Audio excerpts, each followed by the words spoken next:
Factor Radio.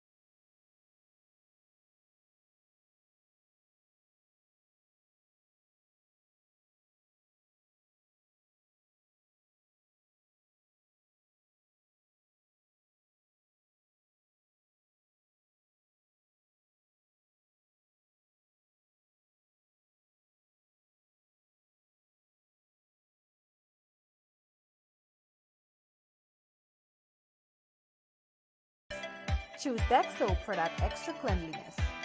Deck Soap is affordable and available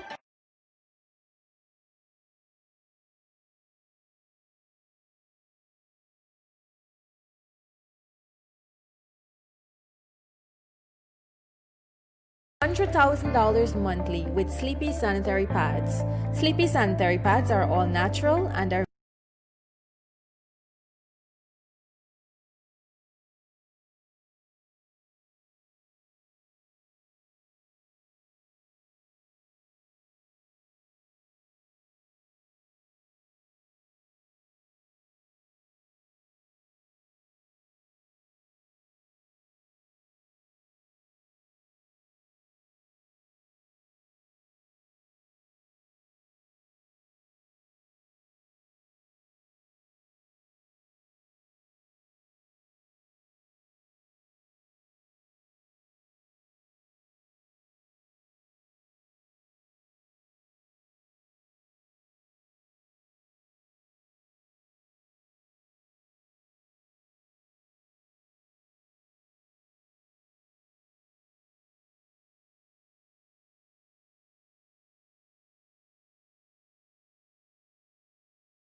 It is now 13 hours 39, and it is time for Elections and COVID 19 Watch with senior journalist of Kaiser News, Mr. Leonard Gildarie, and his missing co host at the moment. We are waiting Dr. Yog Mahadeo, but we have decided to make a start without him. Good afternoon, Mr. Gildarie. Yes, good afternoon to our very loyal people down in the studio here. It's not only Kevin, but Raj and Joshua here with us. And there's a beautiful day out there. It's a little hot.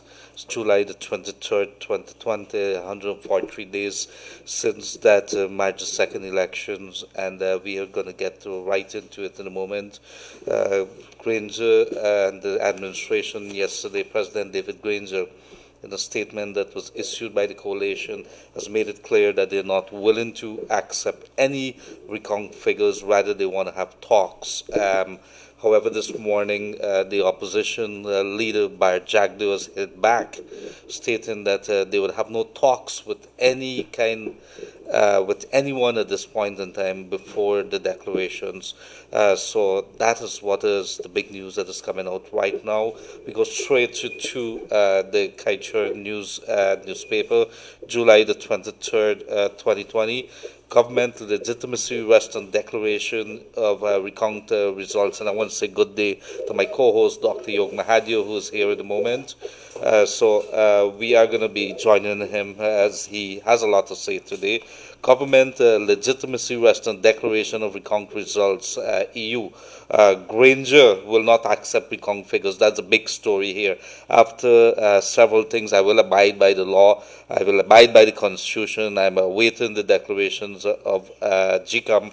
Yesterday, they issued that very big statement, which would have alarmed thousands of Guyanese, right-thinking Guyanese, who wants to go according to the law, who wants to hear everything that is supposed to be constitutionally recognized.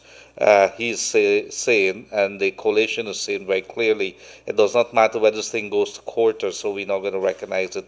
Well, here you have it. The opposition says not at all. We're not going to tolerate you saying that. So we are going to have a discussion on that in a very short while.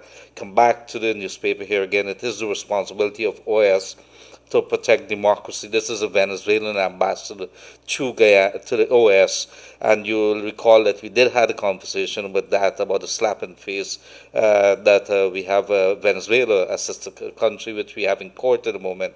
And while we want to have a very good relationship with them, at the moment, for us to be in this position, there's been a lot of criticisms on the coalition in itself for allowing Guyana to be in a very dark place that now people that we would have voted against, voted to criticize their democracy, are now lecturing us. Exxon's reports to EPA silent on the toxic effects of flaring. We cannot keep this on the back burner.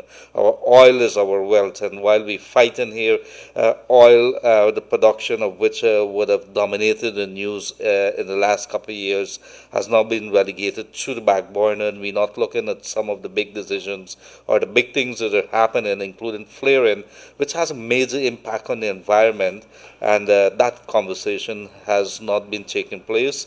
That is because we have been dominating our news with elections more than 4.5 months after it would have been held on March the 2nd. Elections declarations case for Saturday. The AG, which is the Attorney General, has decided that there's not going to be any pretense anymore, that the coalition is going to join the appellant, this Messenger Jones, who would have applied to have a halt in the matter to put aside those declarations that are pending, and say that they want to put a halt on it. Well, AG is saying that while he's no longer the representative of the state, he's representing his party here. This is in essence what is being said, and he's going to join with Ms. Jones in this matter, which is going to be heard at 10 o'clock on Saturday morning at the Court of Appeal. So get ready. It is what is happening there. The big news that is also coming out now is that there's been a change in the number of in the judges who are going to be there. Remember the last time it was Don Gregory, justices Don Gregory, Rishi Prasad, and Bassington Reynolds. Bassington Reynolds is out, Priya Biari is in, and she's coming from the High Court. And there's some nervousness from the coalition about her presence there. I'm not sure why. Eskimo man charged for setting fire to CID office Army building. Interesting story here. The story is that the accused has a mother who's charged with murder, and he decided that he's upset with the police and decided to light fire in the CID office and the Saudi magistrate court office, and as well as the army building there on the Escribble coast. At least that's the allegations, and he's charged, placed before the court in two of the instances. Exxon's environmental damage in West Africa should be a wake-up call for Guyana. 3 dead in separate road accidents. Folks, please take care on the road. I saw some accidents this morning, vehicles overturned somewhere up on the East Coast there, and then so we got to be very, very careful. There's no hurry. Why are we hurrying in such a hurry that we switching lanes at random? We don't care about the other person driving. Current common sense false report to CCJ judgment to OAS, and this is the foreign minister who would have been speaking to the OAS the other day. Apparently, she sent a letter to them. She sent a letter to them which contains false information with regards to the CCJ judgment to the OAS. So good day to you, beautiful folks across this country of ours. Every day it is a pleasure being with you, conferring with you, having you call us, message us across this land of ours. And of course, we can't forget the diaspora. Yog, we would have had our people with us day in, day out, making comments, encouraging us, making recommendations, how we could see a better Guyana. These are the kind of conversation that we should be having. Last evening in room 592, very interesting conversation there with Mark Phillips, who is the prime ministerial candidate. You would have another term to say that he's prime ministerial elect. So at this point in time, Yog, there's many things to discuss, including the 3 commissioners this morning came out with a statement which is condemning all criticism or the attack on Justice retired Claudette Singh, chairperson of GCOM. You could remember last week there was, I think it was a couple of days back, when they had a coffin and there was a mock funeral for Claudette Singh. They're coming out and say this thing is, while we may not agree, and this is, says Gunraj, Bibi Shadik and Robertson Ben, at all times with Claudette Singh and what she would have been saying or decisions, we condemn these attacks. And Jagdeo would have, of course, come out with that statement this morning, which we're going to read in a very short while. Mark Phillips, during that program last night, which is a conversation that you and I need to have with yoga, so we could, if you missed that program last evening, you need to look at it, because Mark Phillips would have spoken with the army and the police role, and he believes that they will remain professional based on his knowledge and the way that they work. And when it comes to democracy, the police and the army, the forces will stand tall. And of course, I want to hand it over. Let's don't talk a lot today. After this, we want to get right into calls. We want to hear from the people. Yog, a lot of people still suffering.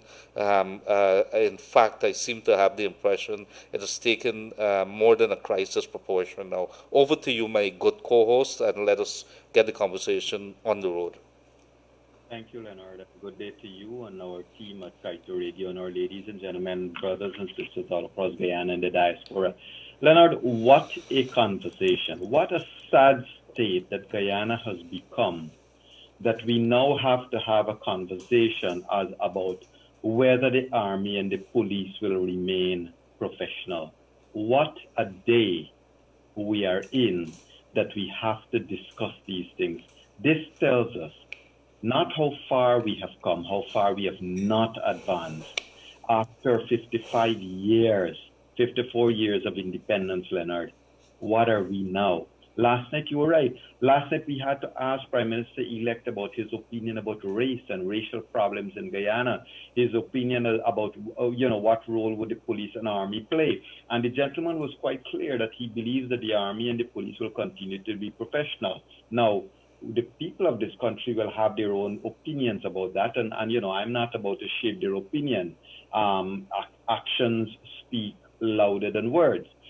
Leonard, to see that Karen Cummings and Basil Williams lied, and Kaitor News today has an article there that you mentioned, that even in her forerunner, the letter that would have been sent from the Foreign Affairs Ministry would have incorporated, and perpetrated a lie, a blatant lie. These people sent a lie to the OAS and sent a lie to the rest of the world, like as if nobody out there is reading, seeing, hearing what's going on, and like as if none of those people were tuning into the CCJ's decision or have a copy of the written decision, the written orders of the CCJ. So, Leonard, it's mind-boggling to know how the politicians perceive the rest of the world, how these politicians that currently squat in office, how they see and they think that the rest of the world are in the same low base that they are, the same lowness of standard and the same lie and deceit and cheat and steal that they are incorporating into their lives every day. They believe everybody else is probably at that low level or that low state. But the world certainly knows what's going on, Leonard. And it is also disheartening that today, after 141 days, it takes us all of this time, and we are seeing, most people, you and I, we have said this from a long time ago. We have questioned whether APNU AFC were really ever going to give up if they lose.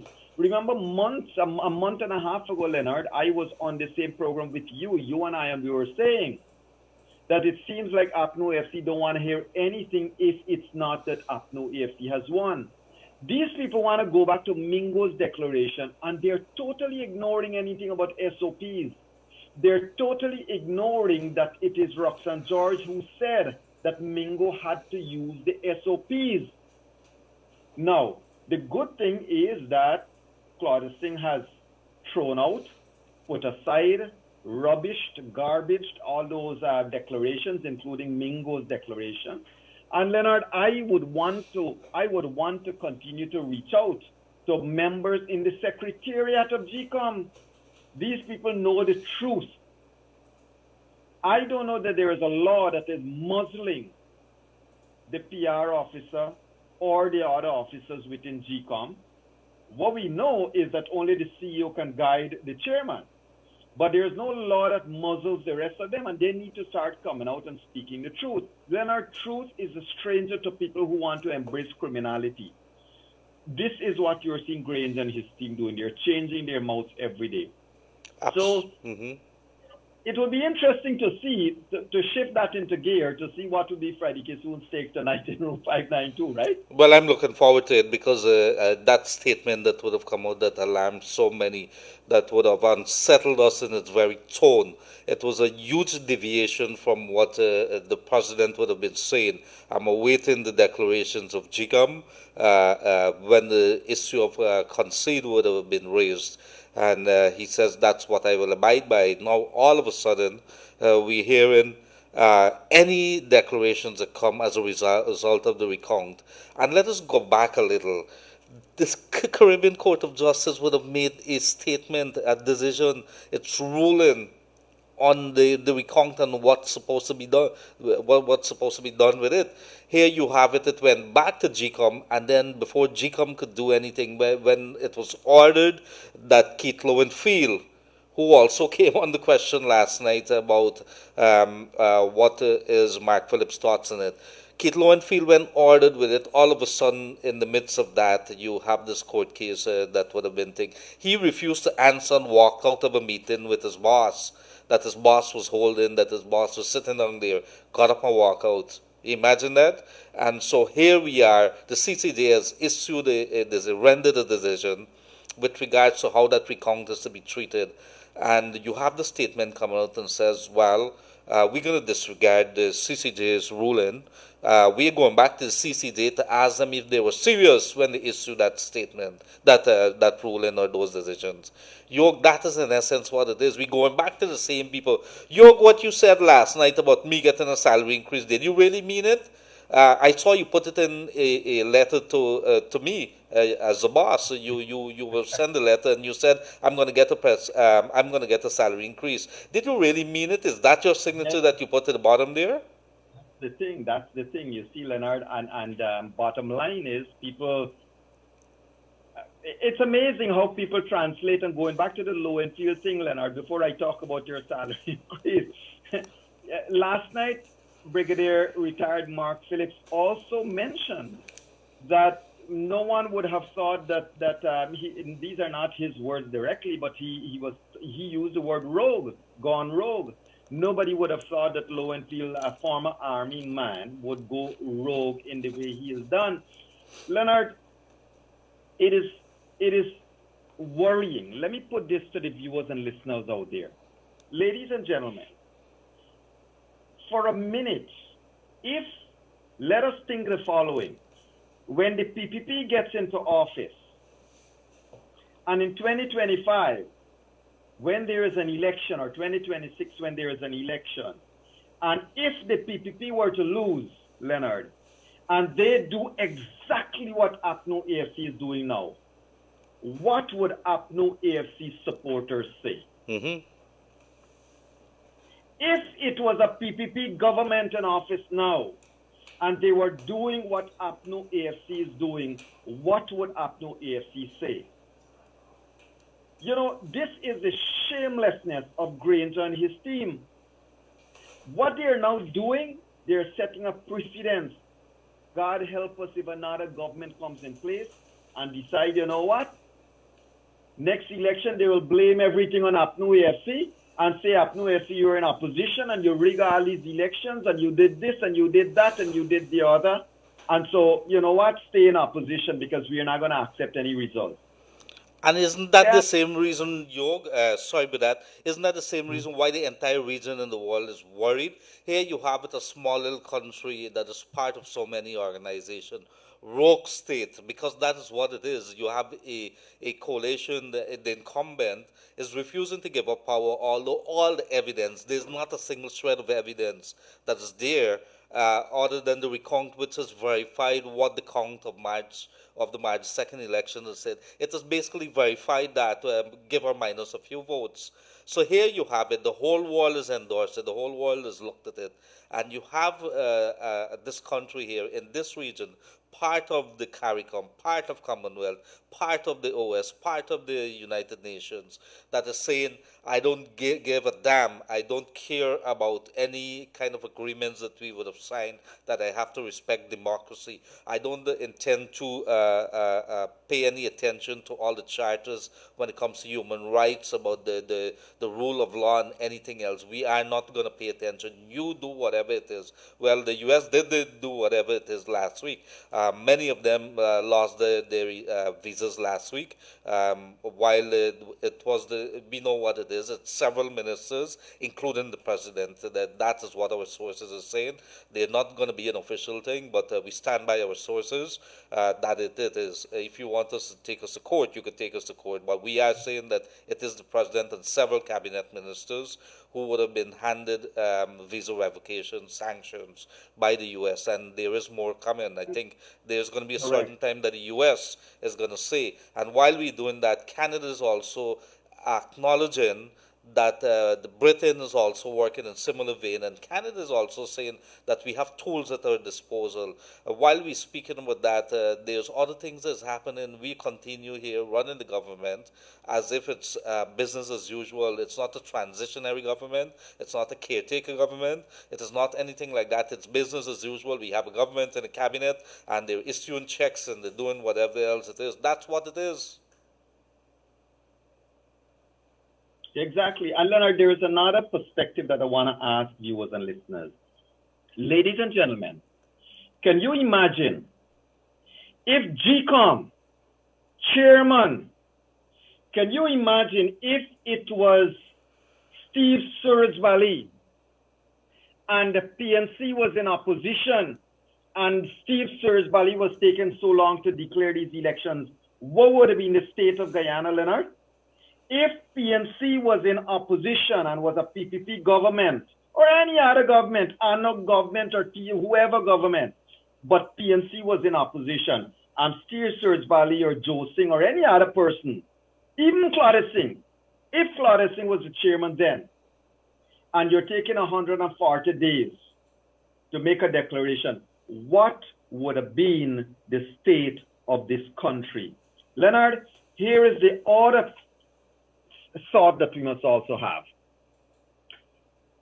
PNC wants, APNU AFC PNC wants to stay in office. They want that, okay, you know what, we're going to stay in office, y'all come and talk to us. Let's talk and agree the position. But Leonard, in the meanwhile, Lowenfield will become the chairman of GCOM under PNC. Because remember, they're not going to listen to the courts anymore. They're not listening to the court now. So if they form a dictatorship, the judiciary will have no place in Guyana. So they will not listen to the court. The constitution will be based on what Basil Williams tells them it means. And so they're going to have Keith Lowenfield as the chairman of GCOM. They're going to probably promote somebody and somebody else. And so the entire secretariat is going to be, and they'll probably close down the GCOM head office, and they're going to move GCOM building into Sophia, into Congress Place. That is the potential of what will happen here. You have a dictatorship. You have people, Keith Lowenfield will be made the head of GCOM because he has served them so well. So the issue here, Leonard, that PNC, APNU, AFC remaining in government is going to do all of this. Can anybody else ever win an election again? Will there ever be? If this election, the most free and fair and credible election in the history of Guyana, 2020, March 2020 election, if this one they don't want to accept, God help us to see what is the election they will accept, Leonard. Absolutely, Yog. And so I want to come straight to the statement. The three commissioners issuing this statement this morning says Gunrad, Robertson, Ben, and Bibi Shadika, commissioners of the Guyana Elections Commission. It seems to have become the norm that individuals and organizations that take actions or make statements which appear to be averse to the rigging agenda are subject to various kinds of attacks. Recently, the vilest attacks have been directed toward Justice Claudia Singh, chairman of the Guyana Elections Commission, presumably for the firm stance she's taken in rejecting the fraudulent reports presented and insisting that the only recount figures be presented to the Commission for the purpose of a declaration of the final election results. While the commissioners may not always agree with the chairman, she has always discharged her duties with professionalism, fairness, and impartiality, and in keeping with the tenets of the Constitution and other legal provisions. We unreservedly condemn those scurrilous attacks on the chairman and call upon those engaged in such conduct, including the senior members of the APNU FC contesting in these elections, to cease and desist from all so doing. And Yog, while we're doing this, somebody just sent me, somebody put up about the woman, the GCOM chair, about her family in Berbice, and you got to see it, but I can't share it because I will not be responsible for that. But it is continuing. Everybody from, yes. Let me ask you, sir, as a senior journalist, on air, I am telling you, go on Stanley Ming's Facebook page now. That is what this society has come down to. Stanley Ming, as in the businessman Stanley Ming? Yes. Yes. Interesting. I wouldn't expect that he would be doing something like that. Definitely. I'd be checking that. In the meantime, we are going to go read what Jagdeo would have said this morning, a couple hours back, with regards to that statement that was issued by the APNU FC coalition. Yes, go ahead. I am seeing you are a friend to the page. I am a friend to the page? Yes, you are a friend. How did I become a friend? Would I have to accept, or they could add me as a friend? No, you're already a friend, man. I see you are clicked as a friend there, man. Kwesi Monroe is a friend. I don't know how that happened. Yeah, so you should go and see my friend. Yes, I definitely read it out but we can't. We got to be very careful. You don't want So to. don't Yeah, read it. Don't read that right, right. nonsense to the public. That is Yes. that is nonsense. Right. So what Jagdeep said this morning, opposition leader, in a statement issued yesterday, the APNU FC said it will not be accepting any declaration based on the figures derived from the national recount. This is in clear defiance of the international community, the Chief Justice, the CCJ, and GCOM, which is what we would have been talking about, who would have made it very clear that any declaration has to be made on the basis of the figures from the recount. And also in contrast to the earlier statements by President David Granger, that he will accept any declaration made by GCOM. No one should be surprised as the PNC, which Granger leads and which is essentially the APNU FC, has the history of not accepting the results of every election that they have lost since 1992. What we have to do now is to work to ensure that we have a declaration that's reflective of the will of the people. And the only one that is derived from the figures generated by the National Recount will provide such an outcome. If Granger and his band of riggers believe that they can continue to hang on to office after the declaration has been made, then they are living in a fool's world. Very strong words. If the international community was prepared to condemn and levy sanctions against people who are trying to undermine democracy, even before the declaration, just imagine the consequences the riggers will face if they refuse to leave office after the declaration, essentially staging a coup. Needless to say, such a move will be met by fierce resistance by the PPP and other forces fighting for democracy. I therefore urge Guyanese at this stage not to be concerned about whether they will accept the declaration or not, as we will cross that bridge when we get there. The consequence for Granger and the APNU FC at that time will be alluded to by the Secretary General of the OS, Luis Almagro, democracy or abyss. The consequences, yes, that's what the statement is from. If I may, Yes, go ahead, Yog. so Mr. Ming has posted the following. He said that it is apparent that someone, most likely a troll, is attempted to link my name to a social media posting that seeks to besmirch the good name and character of Justice Claudette Singh. When I originally saw the post, I commented that such ludicrous statements as contained herein are reprehensible and totally unwarranted.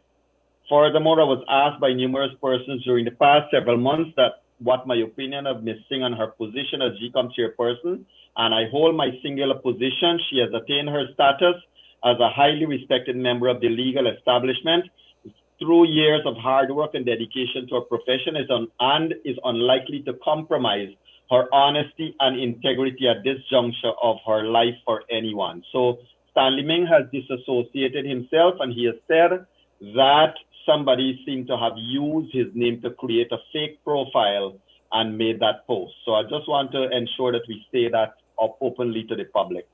Yes, I see that. And Yog, let me tell you this. I've known Stanley, and the first time I met him, I was at Starbucks News, and I met him because he had his grand plan. I think it was for development in Guyana, and he wanted to talk about it. And I always saw him as a young reporter, as a visionary. I would have been I was taken aback, to be honest, when somebody just sent this to me that he has that on his page. I couldn't imagine somebody of his caliber that would be sharing something that would be pushing such absolute nonsense. And what this is here is extremely wicked. This is becoming extremely personal now. I saw them going after Priya Bihari. We know that they've gone after Rishi Prasad. They have gone after Owen Arthur. I know they were even coming after me and you and the family of Glenn and everybody else. These are things that we have to pay attention. The minute that you open your mouth and talk about the rule of law in Guyana, it's become poison to some people's ears. But guess what? No retreat, no surrender. That is what it is. The people of Guyana are tired. It's been 143 days. And let's not forget that entire year that we would have wasted since last year from the December the 21st, 2018 2018 no confidence motion, that we wasted an entire year fighting about what is 33, what is 32, and we would have been pushing the envelope, pushing the goalposts in different directions. We kicked the goalposts over the fence in the field, in the football field. That's what we did, Yog. So these are things that no self-thinking, no right-thinking Guyanese who want to see this country move forward. Why is it that Yog Mahadeo and Gildarie and people are speaking up, and it's public knowledge who are the people that are speaking now? They want to see a Guyana. This is not all Guyana, or this is not the APNO FC supporters who are saying this. The APNO FC supporters are decent people. They're decent Guyanese. It's a handful of people who want to shift the narrative, and woe to anybody who dare say that they have not won the elections when the recount and the whole world is saying different to you. This is something that is unbelievable. All the newspapers in Guyana, and when I'm saying that you cannot look at the Guyana Ragas, which I will have to join the bandwagon with you now and call it that, you cannot look at it and say that that's part of the media. What they're doing there, I understand, even they're using the NCN now. I was called last night, they're using the NCN now, a private individual who has a private media in the night and saying that they're paying NCN. At the end of the day, I hope that you're paying attention, the managers of NCN there, you'll have to account for the people money.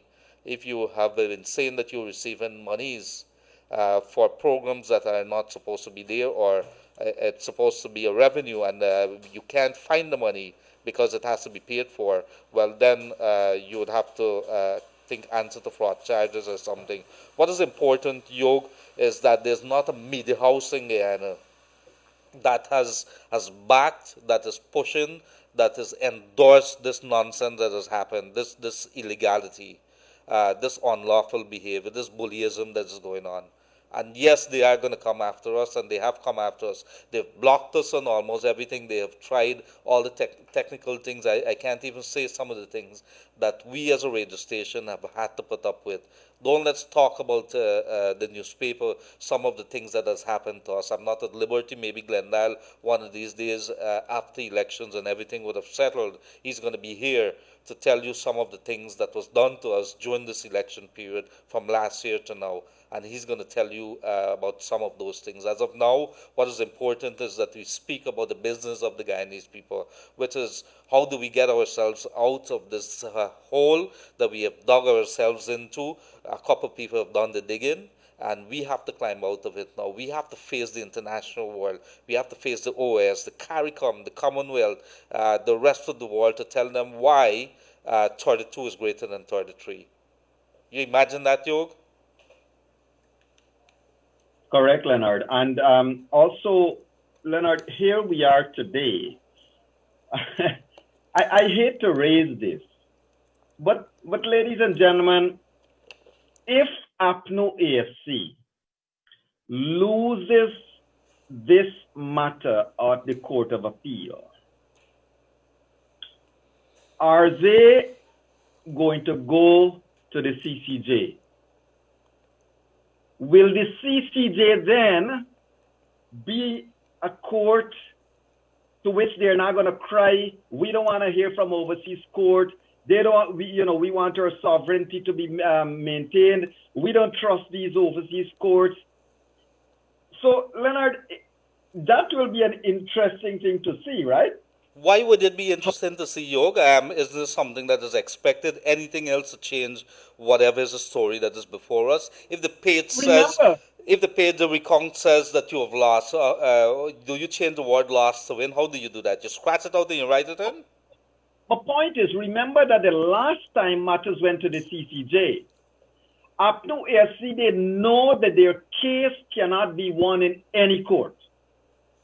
So now you find that as of yesterday, as I predicted it, they start to attack the Court of Appeal judges. Nasty attack.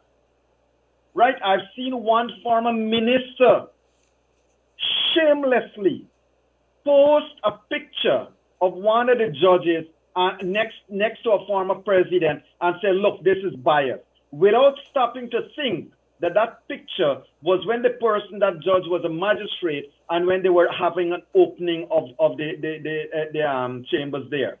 So Leonard, and that man claims to be or wants to be a leader in Guyana. So every time they find that they know they don't have a case they could win, they're going to attack the judiciary. So that's why I raised two things. Last time they did not attack the Court of Appeal because they knew they would win. But soon as the matter left the Court of Appeal, they started to attack the CCJ. Now they are attacking the Court of Appeal. If they decide to go to the CCJ, are they now going to go to the CCJ knowing that they criticize? Remember they took out a full-page ad in Trinidad attacking the CCJ? That's the baseness of a lot of these people. The other thing I want to quickly bring your attention to, they're attacking the judges, Leonard. They're attacking members of the judiciary. One of them posted, a gentleman that I thought I had respect for, posted on his Facebook page about who was Honorable Madam Roxanne George's uncle and father and this. I don't know, how these things. Now, my point in raising this, they have attacked Roxanne George. They're now attacking the Court of Appeal judges. They have attacked the CCJ. That shows, ladies and gentlemen, if APNU AFC stays in power, the judiciary is over, done with, gone. There will be no need, no place for an independent judiciary. I've seen the same gentleman who posted that rottenness about Honorable Madam Roxanne George. He posted another post to say if it was Burnham, he would have made a phone call and ensure that the right judges sat at the court. What is a right judge and a wrong judge? This is the ridiculousness. What is a right judge and a wrong judge? And the Bar Association and all the judiciary, I know they don't get themselves immersed into these things. But my fear is that silence in the face of these things means you're also allowing your independence to be sidestepped, to be the ground to be pulled out from under your feet. Leonard, to have the Chief Justice attacked, to have any judges at the High Court attacked, and there's only one set of people attacking the judges all the time. Mm-hmm. Only one set of people attacking the judges, and that's APNU AFC. Win or lose, PPP did not attack APNU, ANOG did not attack, TCI did not attack. I didn't hear them attack the judges of the Court of Appeal when they lost the last time at the Court of Appeal, when the matter went to the CCJ. So only APNU FC, and that shows, ladies and gentlemen, what will happen to the judiciary in this country.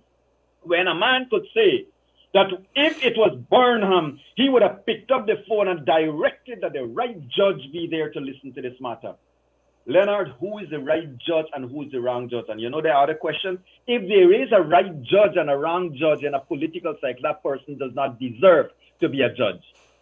Well, you also raised in the big specter of whether any calls were made to another judge when certain decisions that the CCJ struck down. In fact, 2 times the CCJ struck down decisions of the Court of Appeal. So you've got to wonder whether any phone calls were made to some judges or whether any judges were given at any court any kind of directions, because that's the inference there. Yeah. The damage they are doing, Leonard, and look, by them taking out ads in Trinidad newspapers, by them attacking the judiciary, what they're doing to the image of Guyana's judiciary in front of the rest of the world is also amazing.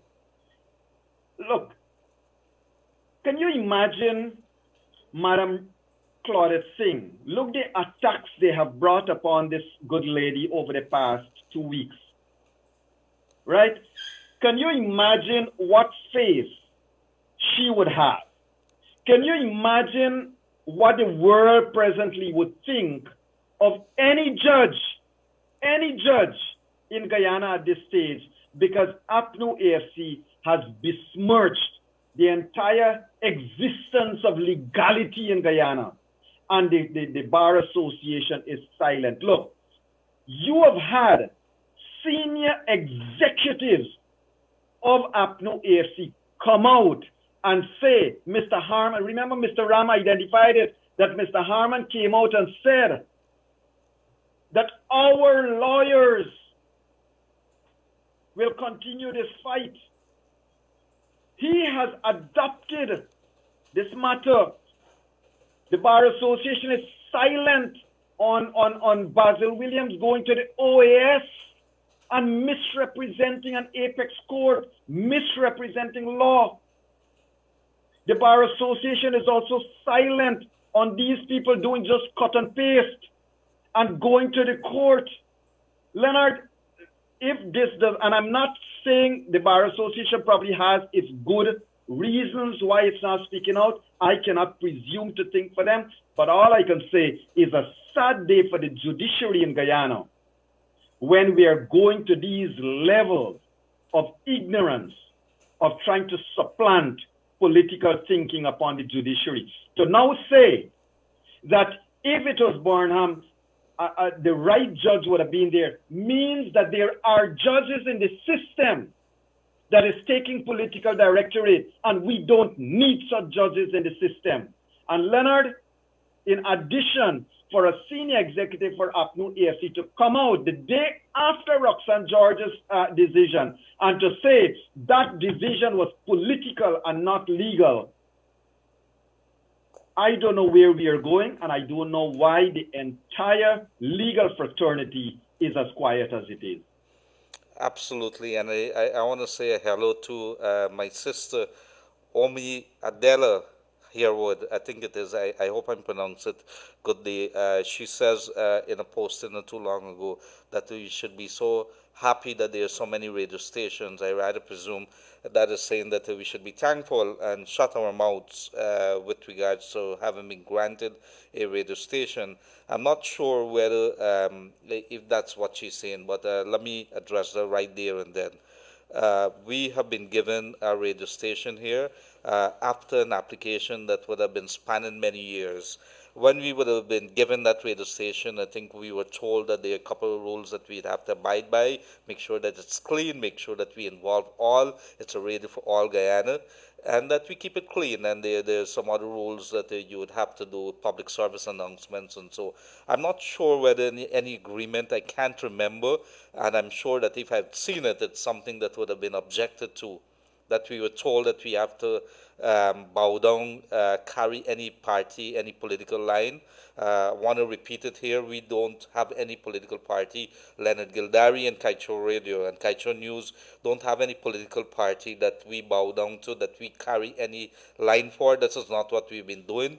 We have a proud history, including the loss of lives for pressmen. 5 of them lost their lives. We would have paid the price over the years, and we're not going to start right now by carrying any line of any political party. So whoever's in power, whichever parties are there, we will continue to carry out our mandate. This has been something I've repeated time and again, and I thank you very much, Ms. Herwood, for reminding me that we have to remind the people of where this radio, where this newspaper stands. So regardless who comes into power, who remains in power, or whatever it is next 5 years, as long as Gildarie is here, and I speak on behalf of Glendale too, because this is something he's made very clear. He has no constituency, and we will continue to carry out without fear or favor our job, our mandate to the people. We are the 4th or the 5th estate, Yog. We're the 4th estate, the media, and they are sitting in the gallery paying attention, and they are representative. They are representatives of the people of Guyana. Thank you very much, Jerry.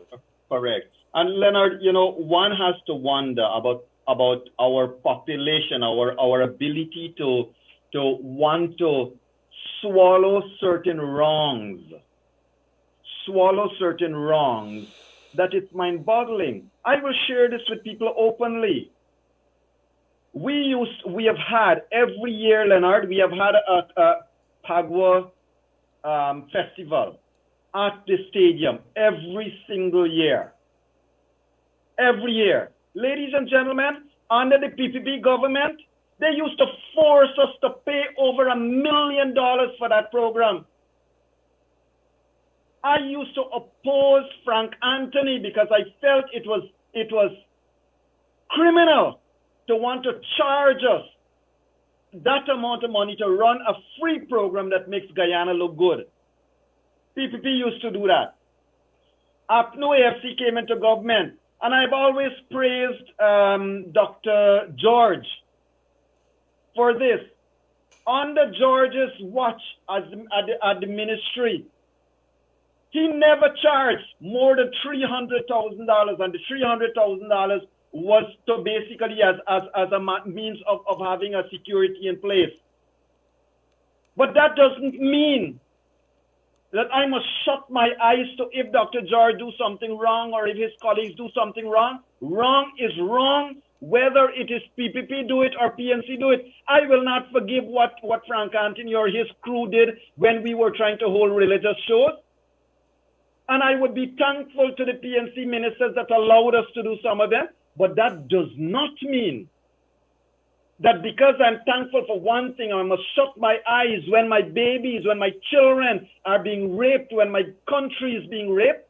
I will speak up and speak out regardless of who is in government. Wrong is wrong, whether you are black, whether you are white, whether you are brown, whether you are yellow, whatever is your religion, Christian, Muslim, Hindu, wrong is wrong.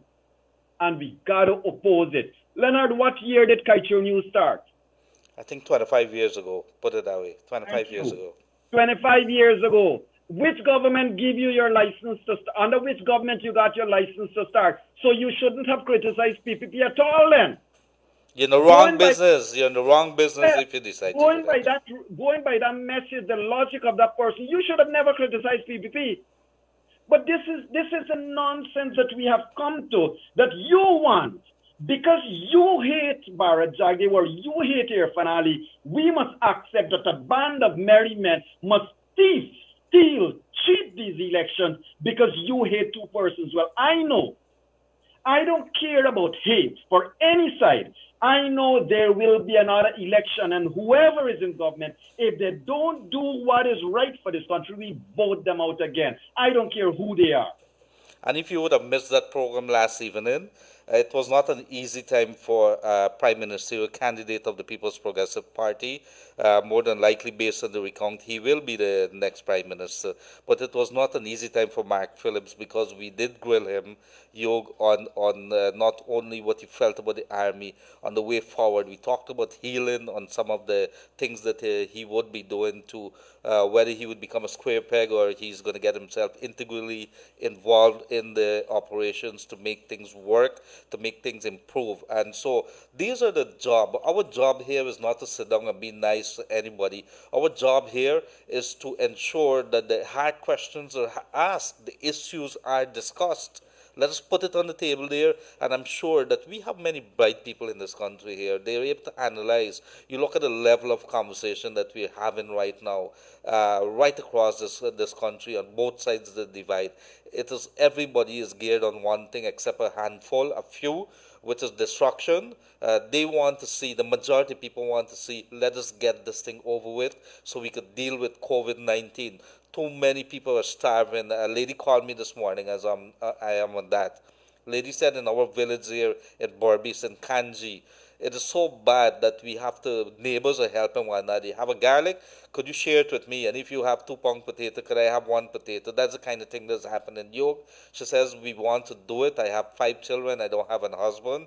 The police force, I'm getting problems with the court system to get the man to pay his child support.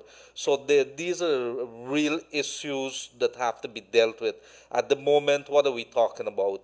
Let's get into power. I'm not going to declare. It's all about whether these votes are valid. Everybody has spoken about it. It's gone past the recount. CARICOM sent a team here. It was already signed off and says what we saw with the recount when the boxes were open, what we saw at the end of it with regards to the declaration is what we are signing off to. It gone straight to the CCJ. They've signed off on it and come back and said, well, you need to use the recount. How much more clear do you want it? Is it that your ears are blocked, you're not listening, or is it that you want to do the illegal things in Guyana? Well, let me tell you this, as was made very clear by this is the opposition leader by Jagdeo this morning. I don't think there's a media house in Guyana There's not going to be any international bodies, no country in the world which Guyana has a relationship with is going to allow any other thing except what is supposed to be coming, which is a declaration in due course on the recount. That is what it is. It's a logical thing to do. It's a lawful thing to do. Yes. And Leonard, let me just say this. I've noticed on social media there is plan for PNC to have meetings all across the country. I think Ms. Ali will be I would ask our brothers and sisters from Linden to confirm, but Ms. Ali seems to be scheduled to be speaking in Linden on Monday, the 27th, and a number of persons are also going to go out to speak in different places. I want to appeal to this country. Ladies and gentlemen, I am making a personal appeal to you all.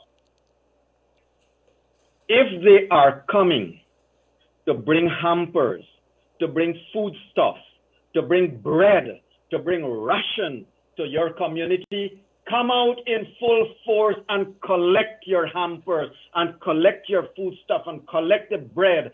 But if they're coming to bring lies and deceit, turn your back on them. I would want to think, Leonard, that Miss Ali is going to Linden and is going to probably take 2,000 or 3,000 hampers there and share out. And I would be first to call her and say, great job, take these hampers out and share it out. And if Mr. Ganesh and Mr. whoever and Miss Ferguson and Raj Kumar and so forth going to Pomeroon and Anna Regina and Queenstown and stuff like that, ladies and gentlemen, if they are coming to bring food, if they're coming to bring hampers, if they're coming to bring well-needed rations, come out and collect your foodstuff and collect your hampers. If they are coming to bring lies and no food, don't even bother. They are not worth your time. At this stage, people need food. They don't need lies. People need clothing. People need shelter. People need protection. They don't need the lies and the hate and the comedy that these people are going to go present on earth. So I want to encourage everyone, when you hear a call that there will be a public meeting, they're telling you to wear masks without telling you we're going to bring masks for you.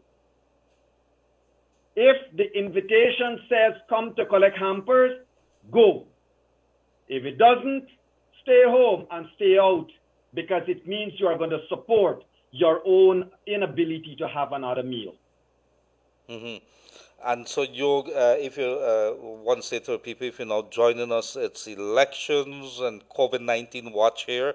We're coming to you more than 143 days now, right here on Kaito Radio, 99.1, 99.5. You can also get us on Kaito Radio on Facebook. We have a new YouTube after we were blocked. You could see it on the screen there, and if you guys would be so kind to share it so the persons who are not aware that they could be able to get it, it's right up on our screen there. You could share it. What is it? It's in the Facebook description as well there, so you could be able to just share it for us and let the people know that they could be able to get it. So Yog, I would really like to. I would really want to know whether one of our journalists can call the police and seek clarification that the police has issued permission for these public meetings. I want to know whether these public meetings have the permission of the police. Absolutely, Yog, absolutely. And this is something, there seems to be a lot of contradictions here when it comes to regulations, directives that are issued by the Ministry of Health for the COVID-19, and then you have it blatantly that it's been advertised and the police not saying anything. So the police would have been stopping me on the road in the nights and asking me, you're an essential worker? Well, of course I am. And so if you're doing that to make sure that I'm not beyond 9 o'clock, how is it that you have a large crowd being allowed to gather in direct contradiction to those directives that you would have issued? So, of course, yes, Yog, I hear you on that. So if you're now joining us, it is Elections Watch COVID-19, and this is what you need to know. 3 commissioners of the Guyana Election Commission this morning came out to denounce attacks on the chairperson, Claudette Singh. They're saying that while they might not agree with her in everything, the attacks are unwarranted. Some of the attacks have become very personal, going after her family. A few days back, you remember, a gentleman was charged. He created a fake Facebook account. He was even on this program here where we blocked him, threatening our people here, going after the women them and so who were looking at the program and going after the comments. He was charged and placed before the court. He threatened to burn down the chairman's property and so on, which is good work by the police, by the way. I didn't expect that.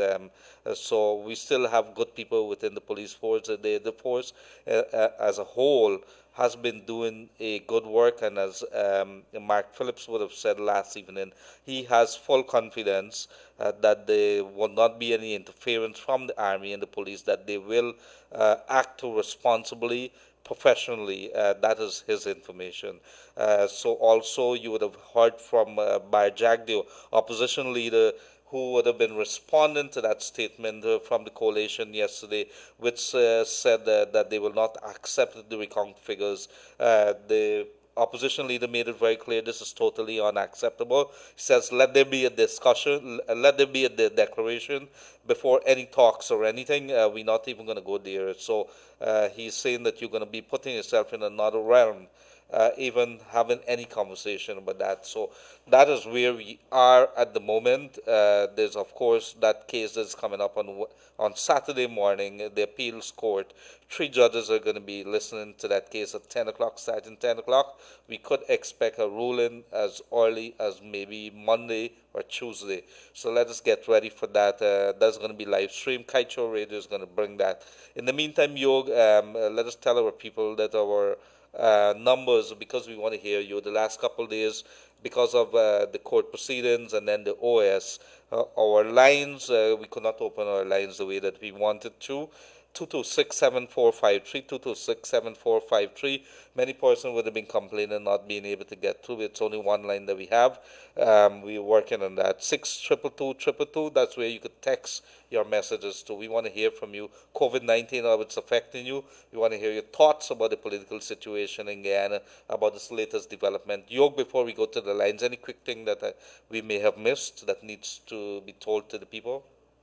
No, Leonard, I just want to remind everybody to please be very keen, be very alert. Do not fall prey to people who are coming to your area to have political meetings. Not now, not during COVID-19.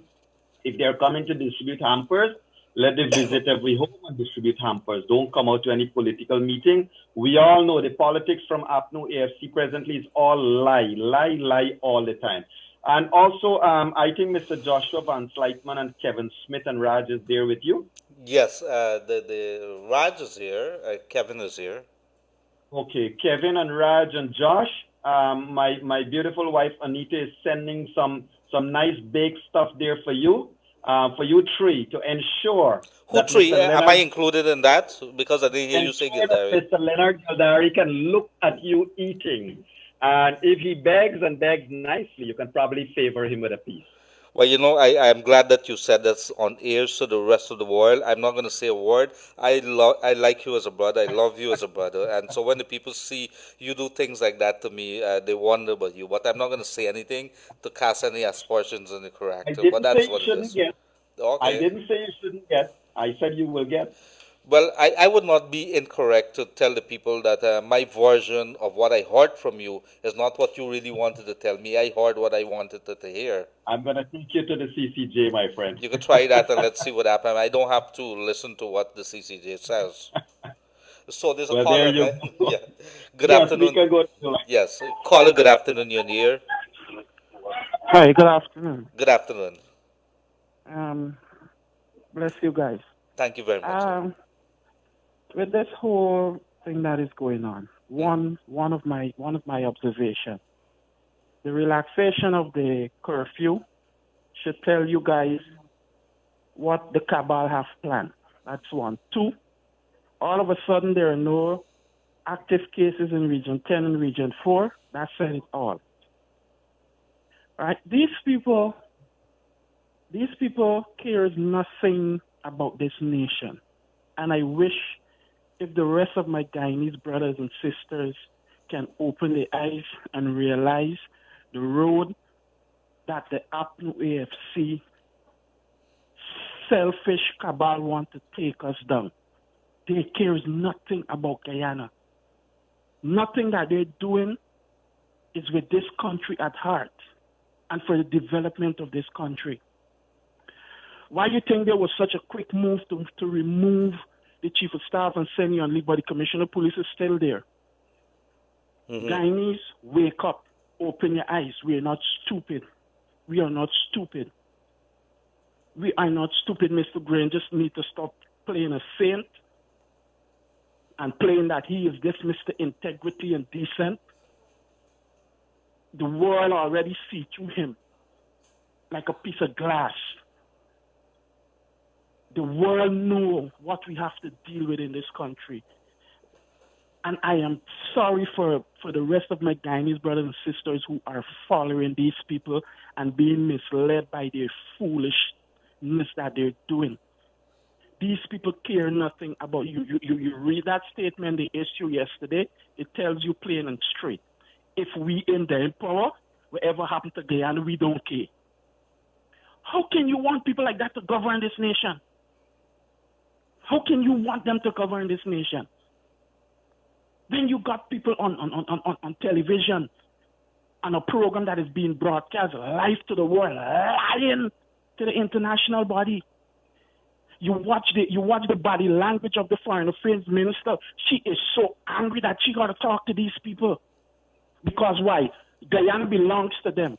Guyana was given to them on a piece of paper. I had the experience of coming through Burnham and Desmond High. I know the PNC. And God help Guyana. God help Guyana. I love my country. I'm going to fight for democracy in my country to the end. This have nothing to do with black and coolie and pink and yellow that James Bond and Christopher Jones and these guys trying to tell people is a race thing. No, the judge that they want in place is not in place. They're destroying the character of the judge at the appeal court. They're destroying the character of the chief justice. They're destroying the character of the chairman. Where are all of these women organizations that is run out and open the mouth and spit when things start to happen? I ain't hearing from none of them now. Soon as the thing about Roe Johnson came up, a set of women come out and talking this. Where are they now? Yeah? We need to stop being biased and face it as it is, man. Thank you very much, caller. And I think you are reflecting what a lot of people are thinking. I hope you guys enjoy your day, yourself and Mr. Mahadeo. I pray that God protection on you guys and your family. And, you guys are doing a wonderful job, because if we didn't have a forum like this, certain people would have continued to buy the crap that the cabal is selling. But because of forum like this, we can get the truth and able to understand what is really going on. So I appreciate and I thank you guys for that. Thank you very much, dear caller, and do have a pleasant rest of the day. And of course, I must tell you that I've been asked by my guys in the studio to ask our viewers to subscribe to Kaito Radio live stream. We're using our backup account, and we'll use it until the main account is back up. We're streaming there right now. Just share it. The link that is on the screen. It's also on the Facebook description. So we're asking you to do that so everybody could be able to join us. A couple of persons who don't have the Facebook account, they have been dependent on the YouTube, and that has been blocked, of course. I tell you the wickedness is happening there. So thank you very much for assisting us with that. Somebody is texting us here right now, Yog, and telling us that they're hearing about 2 deaths in Region 9, COVID-19 deaths.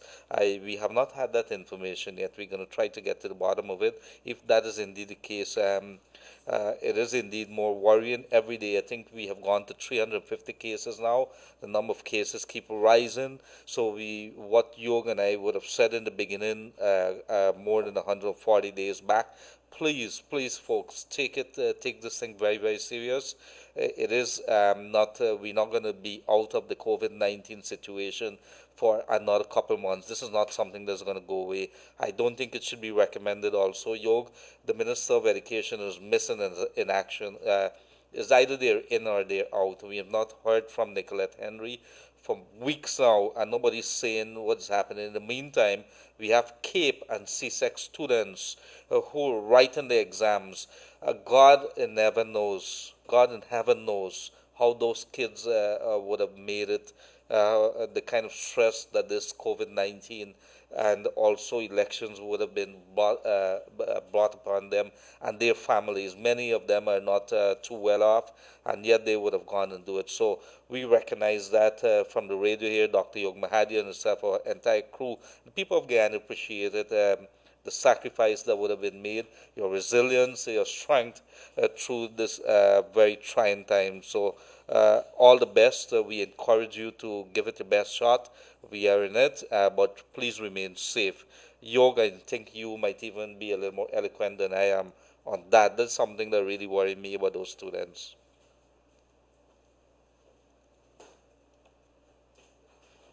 Yog, you there?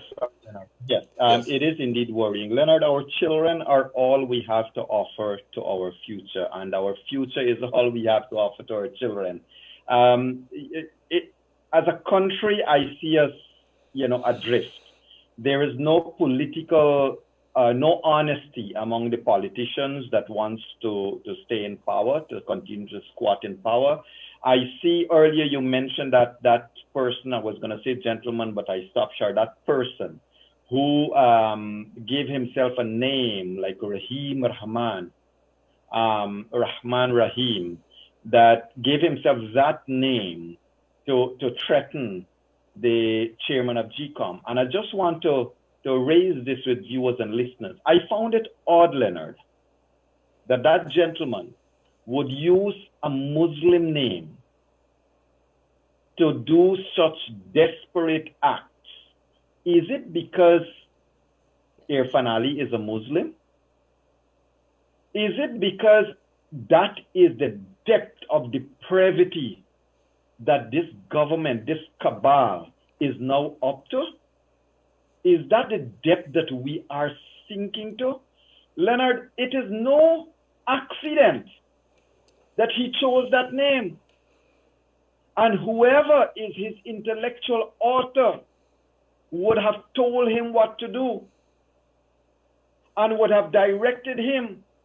And have you noticed any statement from Granger or his cabal denouncing that? Have you noticed any statement from Granger and his cabal denouncing the use of a Muslim name to incite people? Not a word from them, Leonard. What about the ERC? And the ERC, this use of names by racists, whether they use Indian names or they use Afro-Guyanese names or they use Amerindian or whatever names they feel they want to use, the use of names has shown the lowness of which people, their intellectual authors, are sending them towards. And whoever is the intellectual author of that fella who chose that name, the name of God, mind you, to do what he did, speaks well to those who are today silent. Because Leonard, they could always say, well, they don't know who these people are. This one, they know. And there is absolute silence. Absolutely, the yoga. And so to all those persons, all our people who have been struggling day in, day out, who've been calling us, who've gone through this COVID-19, and we know thousands of you without a job, without anything much happening. A lady told me this morning that she's almost out of her bank account is empty, the little money that she had, because she lost her job, and it is what many families are going through. bear it safe. We have to stand by each other. Like I said, in every community, do not wait on an NGO to come. If you have something and you could share with your neighbors, it is imperative that we do our own little thing in our communities for our little neighbor. Let's start there. Charity begins at home. It's something we've been saying. Yoga's been preaching it. Myself, let's put a prayer for this land. Let us start looking out for our neighbors, our brothers and sisters. They might be of a different ethnicity. They might be back in a different party. Does not matter. Let us show that we have what it takes to be a different people. When a couple, a handful of people would be encouraging us to go low, we are going to go high. We're going to do what's the correct thing. We're going to do what is the godly thing. If you don't believe in God, even if that you don't believe in God, you could do what is the humane thing to do. Let us help a brother, let's help a sister, let's help a family that's in need. And if you could start right within your community, start right within your neighborhood, look towards your neighbor, what is happening, pay attention. You might have something, give it to them. If you've cooked something and you could give them a plate of food, let us do that. I can't even begin to tell you that maybe you have a garden or something, start sharing it. So we could do a little until such time. I think the law is going to take its course. The people, this thing can't last forever. People are going to, we are going to see results. The pressure is too much. So, Yog, I think we are going to go read one message, go straight to the phone lines. Good afternoon, guys. The statement from the PNC is indeed concerning. It is basically saying that no matter what the outcome of the case is and whatever GCOM says, they will stay in power.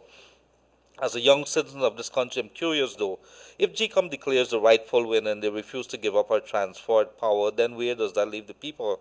Well, this is a question that was asked to Mr. Mark Phillips last evening, and of course, it's a place that we haven't even started looking. It's a fearful place that we would be if there's indeed a refusal and there's a declaration. Dr. Yoga, Mr. Gildarie, can you enlighten me? I don't know if this can be answered on air. I logged on to the show a little late. I don't know if it was answered already. Thank you very much. Yog, this was a question about if there's a declaration last evening post to Mark Phillips. Maybe you could bring us back to some of the answers, and maybe off your own, if you could tell us where does that leave us. Nobody knows. What would have been the question directly, Leonard? We would have asked, I think the question came up to Mr. Mark Phillips, and this is what this person is asking as well. If there's a declaration based on the recount, and there's a refusal by the coalition to depart office, what happens then? Well, you would recall that we asked that question last week when we had Anil Nandlal. Right. We asked that last night when we had Mark Phillips. And at most of the political commentators, including, well, tonight we're going to have Mr. Freddie Kissoon. Most political commentators would want to hold on the repercussions therefrom.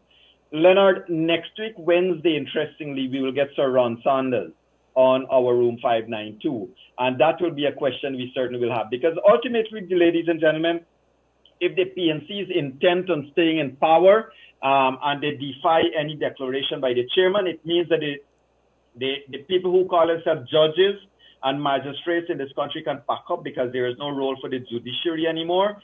There is no role for anything. I can foresee that the APNO AFC would want to force down the throats of people to take no matters to the CCJ and stuff like that.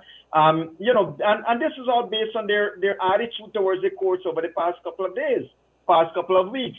Now, with regards to the state of Guyana, as we said a couple of days ago, I am not going to bend. I am not going to bend, and Guyanese will not bend and bow to a dictatorship.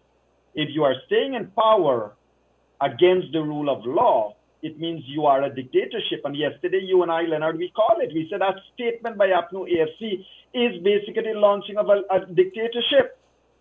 So what will obviously happen is that the sanctions are going to come, and the sanctions that Granger himself called for. Ladies and gentlemen, they're behaving like sanctions have now started. Granger and Williams are two voices that are on record in 2015 that were calling on the whole AFC was picketing in front of the American embassy to say bring sanctions against the PPP government. Leonard, the PPP did what was right. They got voted out of office and they left. And they did not put Guyana through the shame. But to answer the question, specifically, there'll be more sanctions. Guyana will not be able to import, will not be able to export. We can export, but the money won't get to come in. People who have been expecting a $5, $20 to $100 through MoneyGram and all of that, all the wire transfer things are going to stop. Basically, the country is going to come to a standstill, which it virtually is in presently. Leonard, Derek Singh, Pastor Jean, Pastor Jean is online presently. Brother Ravi from Canada, you have gotten a ton of them. Brother Azar, Brother Imtiaz, Brother Roche, Brother Farmer, all of these people are donating monies presently. Mm-hmm. Right? Look, Pastor Jean. Pastor Jean took part of her retirement money to help the kids in Guyana to get a meal, Leonard. But ultimately, their money is going to run out. How long are we going to continue to brace each other when you have a government that doesn't care? Leonard, harken back to the 1980s and what we would have heard and what many of us would have experienced. No food, no potable water. Right? Those times, and what was high in the air then, if you wanted education, you got to go to, what the place name? National Service. Mm-hmm. If you wanted university education, you got to serve. Right? And many, many, many Guyanese did not want to risk going in the interior to serve at the National Service, to serve in Kimbia for the fear of about their personal safety. And thus, they chose to not even attend the university. If you wanted a public servant job, you had to have a party card. Mm-hmm. Those are the kind of days we probably will be coming back to, Leonard. Yes, thank you very much, Yog. Your last caller made my hair stand on end. He painted a very clear picture of the reality of who we're dealing with in the Apnu Cabal. Thank you for doing what you do. Not only a Muslim name, but one of the names of Allah. There's a caller line. Yes, good day, caller. You're in the air. Hello? Yes, good day, caller. You're in the air. Yeah, man. Good afternoon, sir. Good afternoon. To you and Mr. Yog. Yes, sir. Mr. Yog is saying that unless the people go in and carry food and he gives these people hamper, don't Mr. Yog realize that some of the supporters for the AFC, PNC right now, Granger and Basil Williams and all of them, are giving them food every day? Lying to them is like food to them. Lie to them and misleading them is like food. Do you realize that these people don't want to hear nothing else? What they are saying basically, if PNC don't win, they declare illegal a winner, they are not going to accept, and they want to sit to the table. Well, I want to say, as a supporter of the PPP, I'm calling on Barjagdeo. I'm saying this publicly: do not negotiate with terrorists. If they want to negotiate, let the country get sanctioned. Let all of them who are running on the road. I know it's going to be hard. I know it will be hard. But you know what? Sometimes you got to feel it for know it. Mm-hmm. He's giving them food every day by lying to them. There's the food. He's brainwashing them. These people don't want to see it. Not that they can't see. They don't want to accept what they're seeing. Some of them realize it. And some of them, this is not the full PNC bunch. This is just a handful of people running to hold this country back. And mm-hmm. people who want to make a living and make a progress in this country, they just want to destroy everything. So I'm saying to Barrett Jagge when you're finally, Mr. Please, sorry about that. Go ahead, let the world sanction us. And within 6 months or a year, the very people on the road were hollering Granger or nothing, it's going to holler Granger must go. Barrett, please do that. This is the only alternative. They have no negotiating. What is the position? What are we going to do? Are we going to allow some minister who just lied to this whole world to still be minister? And earlier you guys were talking about the Bar Association. The Bar Association is only see when some people do things in this country. Gildarie, we have to accept that for some people, just smiling is breaking the law. And so for some people, breaking the law is not a problem. For the law keepers, it's okay. We're not going to do them anything. We have to accept as reality some people cannot do it. Just slip and you're going to get problems. Mm-hmm. So they're not going to go. I'm saying this, when this case done Sunday or Monday, wherever it is, they're not going to go anyway.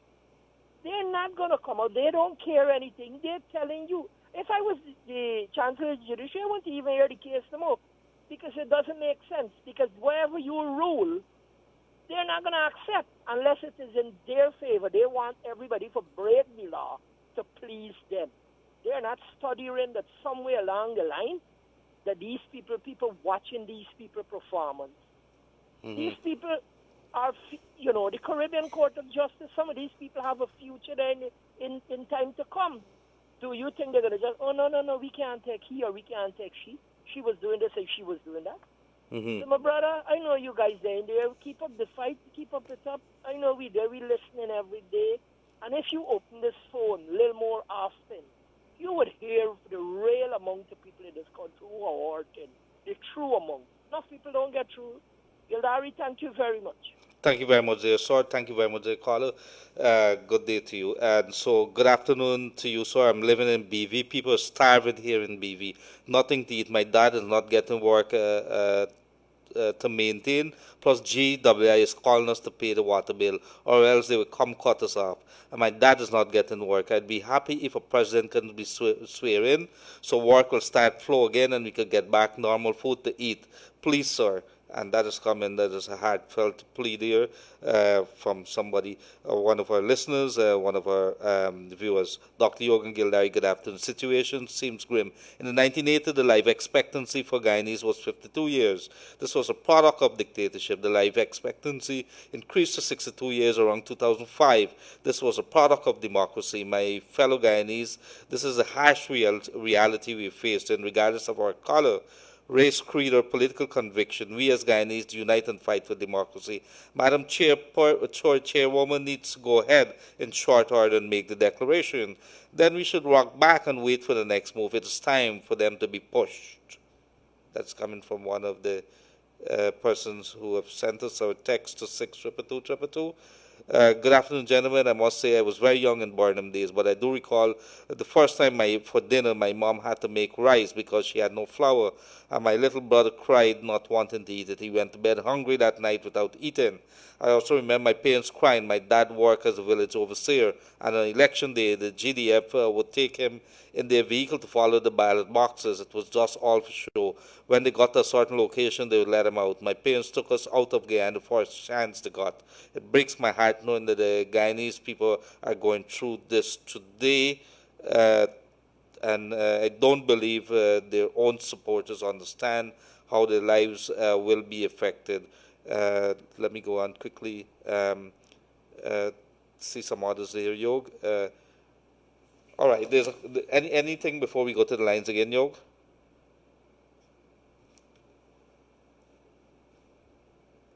Sorry, Leonard, not really, except to say that, that last caller is spot on again. Yeah, man. And there are lots of people across this country that is punishing.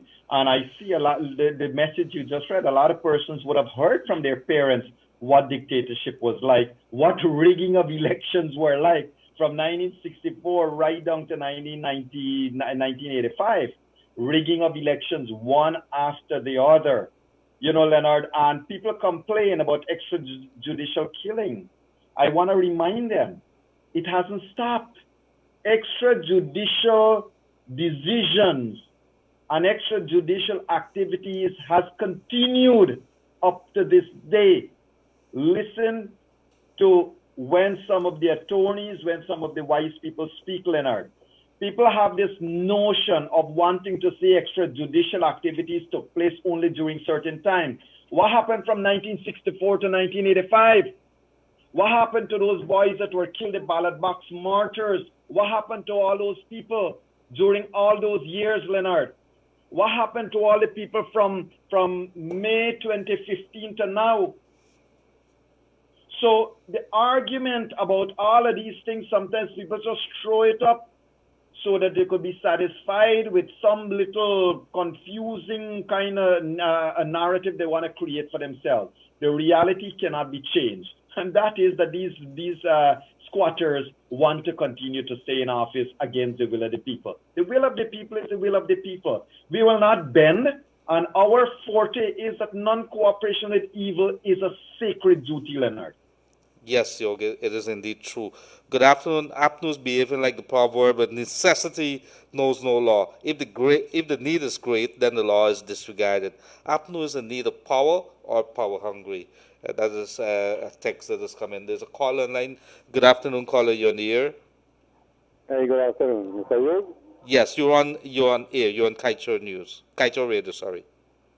Oh, you see, these people, they only hold on to power. And look, we have to go to the hospital to get a little medication. You're not getting like Panadol.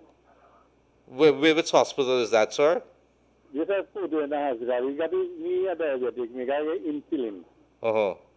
You not get them, you have to buy them. You know the worker you get, where little worker you get. You got to find food, you have to find buy insulin for $5,000 from Adler. How people can get to live with them people. Maybe you can make people get over fast with it now.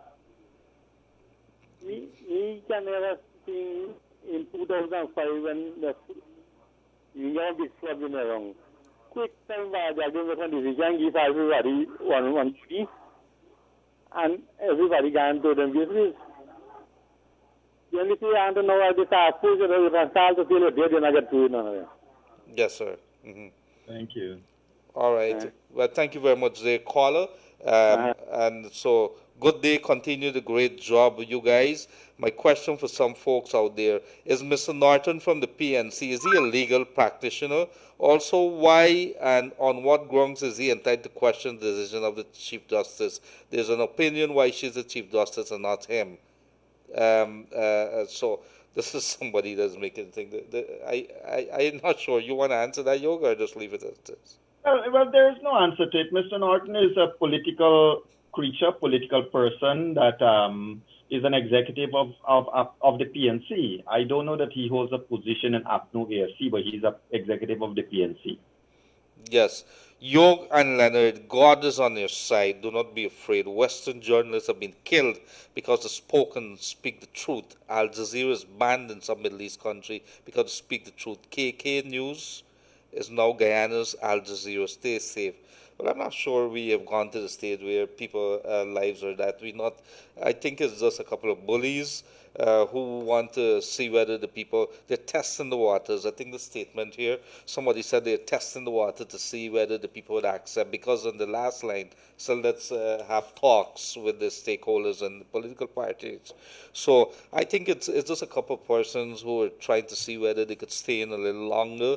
I think maybe that's it. It's really disappointing because I think you and I spoke, we've been talking about the need, what happens next, to have the conversation. And Parliament is going to have to convene sometime or the other. I hope to God that we have an opposition in place to be able to take up their appointments to the various committees, like the Public Accounts Committee and the other committees that has to do with the standing order committees and so on, that has, the opposition plays a very key role, a very important role in those committees. And so if you're not having, as of now, you don't have them in place, or they don't have any intention to be in opposition, I'm extremely worried that you're going to have a situation where constitutionally you might not have good representation. In Parliament, especially in those committees, you're supposed to have people there, and if you have a couple of people on one side, what do you expect is going to happen? The smaller parties, the new parties, they're not going to be sitting there. It is the coalition that is going to have to be sitting there. So they have to do the job. And we would like them to be responsible so they could hold the feet of the People's Progressive Party Civic to the fire, because that's what a good opposition does. And so that's a conversation that we need to impress upon them, the importance of start putting in your mind it's not the end of the world that you're going to be sitting in the opposition. It is going to be a very difficult presidency for Irfan Ali, whether we like it or not. They would have to take a hands-on approach right from day one on the COVID-19. They would have to deal with the economy. They would have to deal with what is happening around the world with trade and everything because of COVID-19. So many things that would have to happen. I don't envy the job that Irfan Ali and the People's Progressive Party Civic would have to do when they enter office. It's going to be very difficult. Very, very difficult, Jog. Correct, Leonard. And let me also say this to one of the persons that would have called in earlier, I think it was a call and not a message. Mark Phillips, Brigadier Mark Phillips, did say last night that they're not willing and they're not going to negotiate under duress. They're not going to negotiate under threats. And I think the General Secretary of the PPP would have made a statement earlier today to that point too. But ladies and gentlemen, Leonard, if I may, I would want to humbly, gently disagree with you from the following perspective. Mm-hmm. You are right. They're trying a thing. They're trying to see if they could steal power and stay in power. And I noticed that quite a lot of our viewers and listeners, it is true, ladies and gentlemen, this too shall pass. But you know what will not pass, Leonard? The damage that is done to our people. Up to today, ask anybody that is 50 years and above about the Burnham days. They have never forgotten it. And their immediate generation, their children would have been told everything about it. Now, today, what is happening? Every man, woman, and child, every child that is above 4 or 5 years old will remember these elections for the rest of their lives, Leonard. This has damaged the psyche of our people, our ability to trust one another, our ability to work with each other, our ability to look out for each other, Leonard.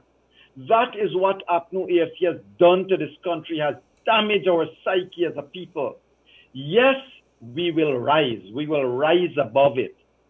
And it is not only going to be up to Irfan Ali's government or the PPP government or the other government after that or whatever. It will be up to us as a people to lift ourselves up regardless of who's in power and to say we can move on. We can forgive. We are not going to forget. We can forgive and move on. But Leonard, what you have today, man, you have today barefaced liars that are now sharing out pamphlets that they want to come speak in my village. What am I going to tell my child about these people who's coming to this village to speak?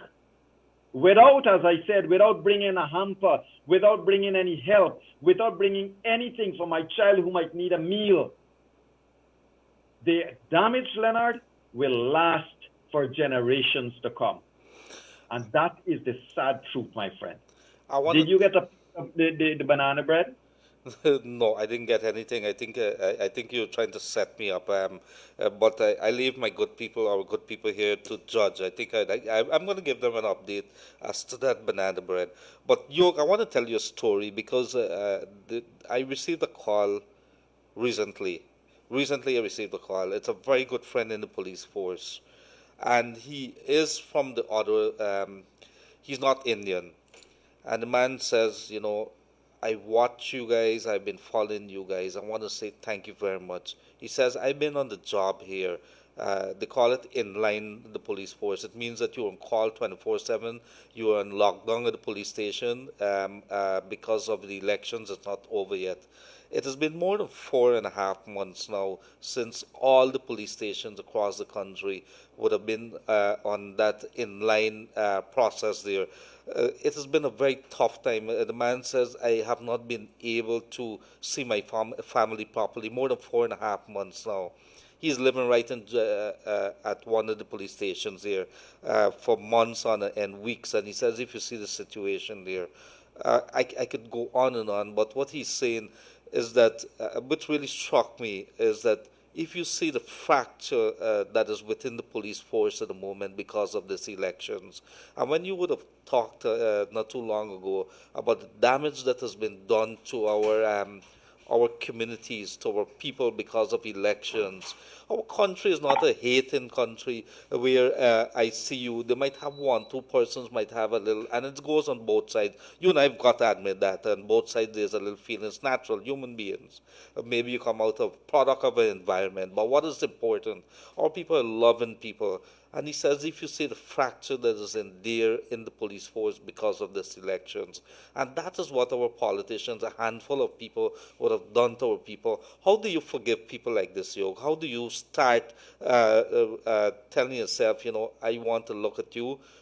You are going to go into our parliament. I want to have respect for you, that you would do that to our people and still have the capacity, have the audacity, I think some people would use that word, to stare at me in my, or to look at me in my eyes and say that you have done a good deed for this country, or that you would still want to remain a representative of the people. How do you do that?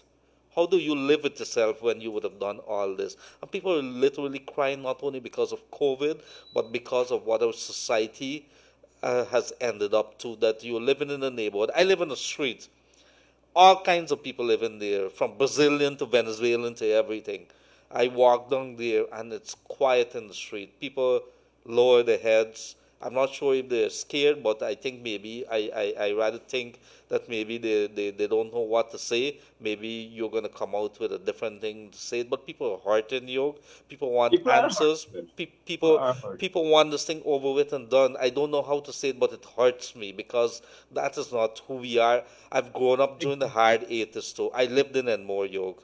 I used to fetch water from the side dam in two little saucepans. I was a little skinny little kid, running there, and I know what is hardship. You don't have to tell me what it is. I know what is 1985.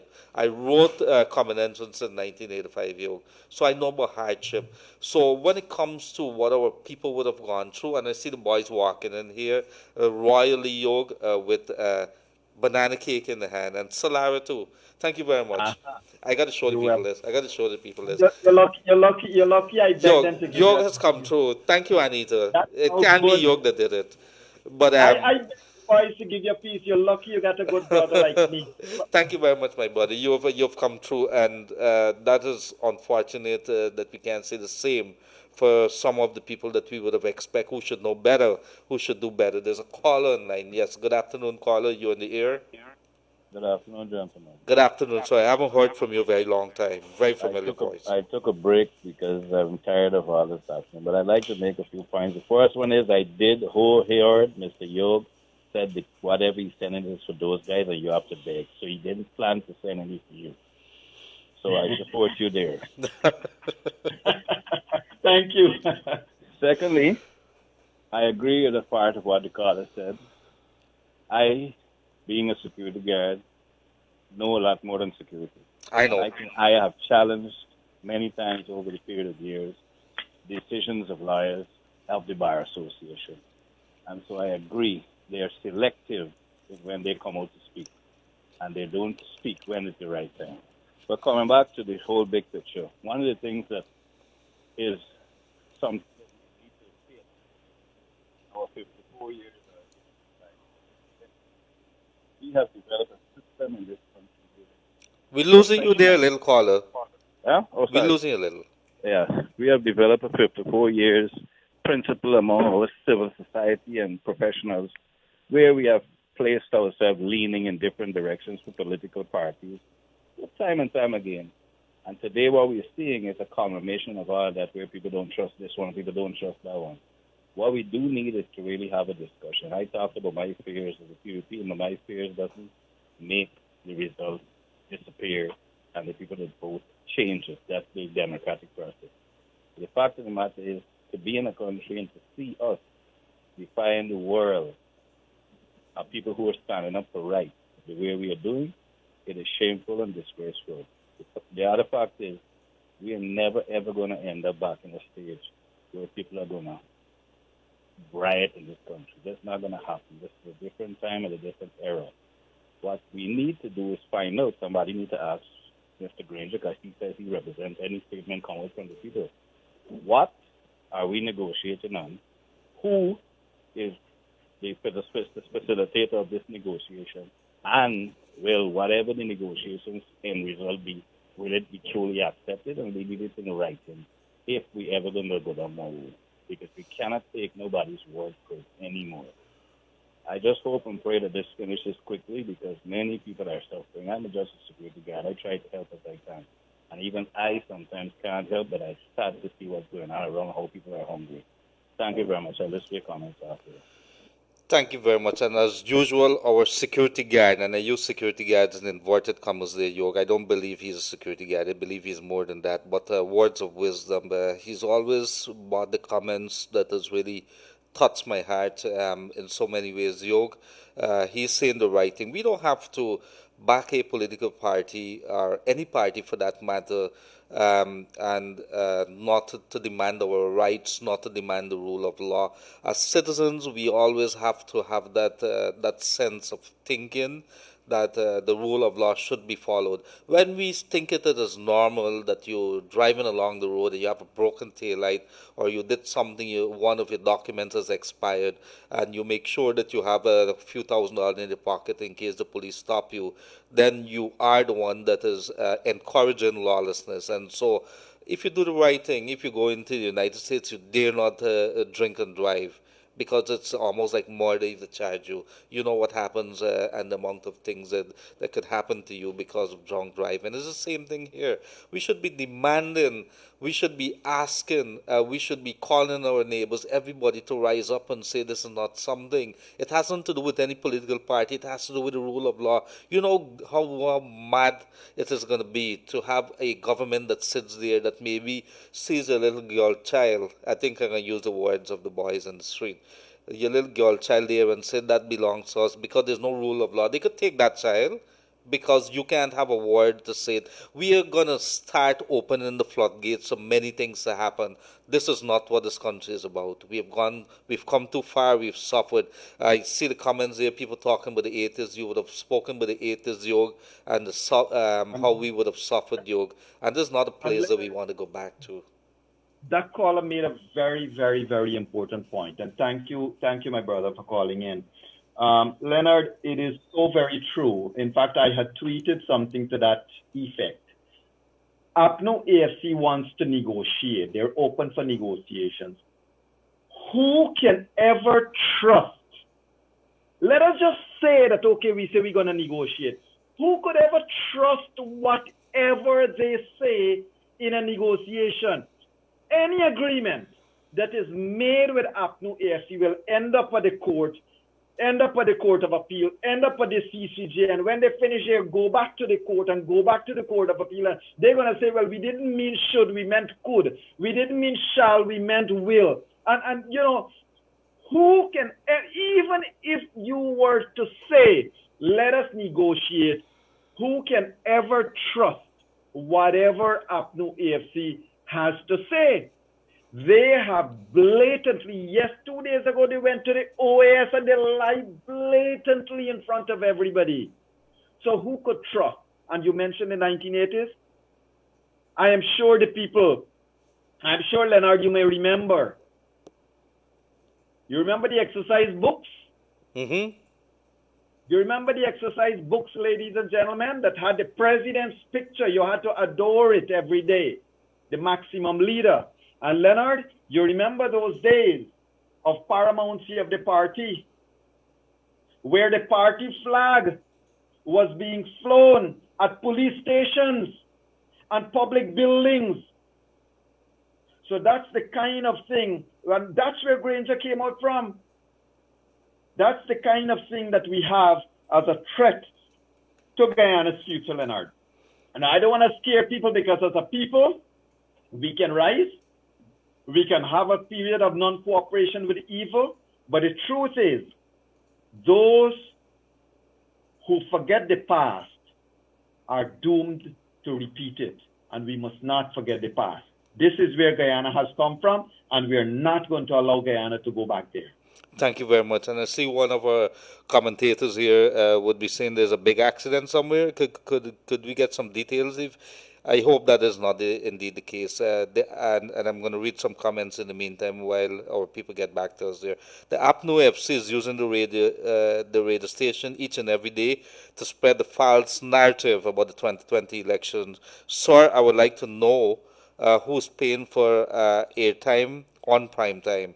And yes, we did hear that NCN at prime time around 8 or 9 o'clock in the evening is taking a private channel that carries the line or the collation stories on NCN. And so if this is indeed the case, we did talk about audits and we did talk about that. So it is, we have to, if it has been paid for, I think after this is all over, I think NCN also would have to answer whether it's being paid for, who's paying for it. Hi, okay, let me see. There's another caller in line. Let's go to the calls. Yes, good day, caller. You're on the air. Yes, good day, caller. You're on the air. Yeah, good day. Good day. Could you lower? You have your radio up? Just lower it down a little, please. Okay. I just have asked two questions. I listened to all the comments. The first question is, if any one of these international agents, one of these international countries, who are often coming from Ghana, the OAS, CARICOM, and such like, or these embassies, they have made a famous comment where they say they don't have an arse in the race. But let's say one of these people favor a particular party. You honestly expect they will come out and say, I prefer the coalition or I prefer the PDP? This is one question. And the second question is that if an NPP is declared the winner, do you guys expect that the coalition is going to Parliament? These are my two questions. Yes, thank you very much, dear, for that. Yog, you want to have try on that? The last one, yes. The last one first. When, it's a matter of when. When the new government is sworn in, APNO AFC, I believe they will go to Parliament. I believe they will go to Parliament under the guise of something, but they cannot lose their perks. They're not going to want to risk losing their perks. They're not going to risk to lose their duty-free concessions and medical and all of that. They will go to Parliament. What they might want to do, what they might want to tell this country is that they're not going to vote on certain things. But I believe they will go to Parliament. And mind you, caller, whether they go to Parliament or not, what's going to happen is that in 2025, well, now 2026 maybe, there's going to be another general elections. And I believe a new force will rise in Guyana. And that new force will see a conglomeration of everybody that wants to ensure there is good governance in Guyana. And that is providing the PPP screws up. If it doesn't screw up, well, then maybe hopefully, it can see itself in a longer term. But if it screws up again, you're going to see new parties come and becoming stronger and stronger and stronger. So the PNC, I would say at this stage, it's up to them to wake up and smell the coffee, or they are in their death throes presently. It's pitiable to see what has happened to a party that had such dreams and had such visions under Burnham and under whatever they started as, but to see where it has come, it is self-destruct, Leonard. I certainly believe that they will go to Parliament because one cannot forget, it's all about opportunism. It's all about opportunism in this country. They have shown us their hand that all they're interested is in power and title and glory, not about the people of this country. And I bet to say they will go to Parliament. Thank you very much, Yog. Good afternoon, Leonard and Yog. I'm from Long Creek on the Linden Highway. Keep up the good work on behalf of the members of Banakari. I never heard about that one. I know, I think there's another name that I know in that area there that we went down at the back by, I forget what was that name. Madawini. It's Madawini, I think it is. Any case, this is what the point said. Back in Burnham days, everybody had to get in line for the most basic necessities. It would seem as if they and the supporters have selectively forgotten about such time. The handful of supporters that are backing them would be those who benefited from such tragic time, yet they're blind to what is going on around them. What lies are these people telling the supporters? Is it the magic that PNC that binds them to their surroundings? And that is coming from Long Creek on the highway there. Uh, and then also there's another one here. Compliments. Okay, let's go to a call there. There's a caller in line. Good afternoon, caller. You're on the air. We missed that one there. Yoga, this evening we are going to have Freddie Kissoon. Freddie Kissoon has been very outspoken, has called some areas that he made some predictions and so on. You believe he's going to continue on that same line, especially with those developments, statements that would have come out yesterday, and so on? Well, yes, I certainly think so. I would want to ensure that tonight we can discuss Freddie's thoughts about the makeup of the coalition itself. That what is the WPA anymore? What is the AFC anymore? I want to have some hard discussions on that. I want to also have some open discussions on whether whether APNU AFC can be trusted to enter into any negotiations with. So certainly we're going to be pushing Freddie to look at some of these things and to take us through his thinking, what we can expect. Leonard, I also want to quickly mention that in today's discussion, we highlighted a couple things. And ladies and gentlemen, I want to remind everybody of something we said yesterday. The chairman of GCOM has to realize that with APNU AFC statement as of yesterday, they have basically said that unless she is ready to call AFC APNU victory, that they're not willing to accept anything else. I don't know whether Ramjatan, whether Nagamutu, whether Patterson, whether the members, all of the people from the various parts of the coalition is in agreement with that statement, but they have not said no. They have not come out opposing it. Therefore, they're all in agreement with that statement. Leonard, the chairman has to realize that regardless when, whether it's tomorrow, next year, the other year, whenever she's ready to make a declaration, the APNU AFC will disagree with it. So she better be prepared to do that tomorrow, very, very soon. When I say tomorrow, I mean very soon.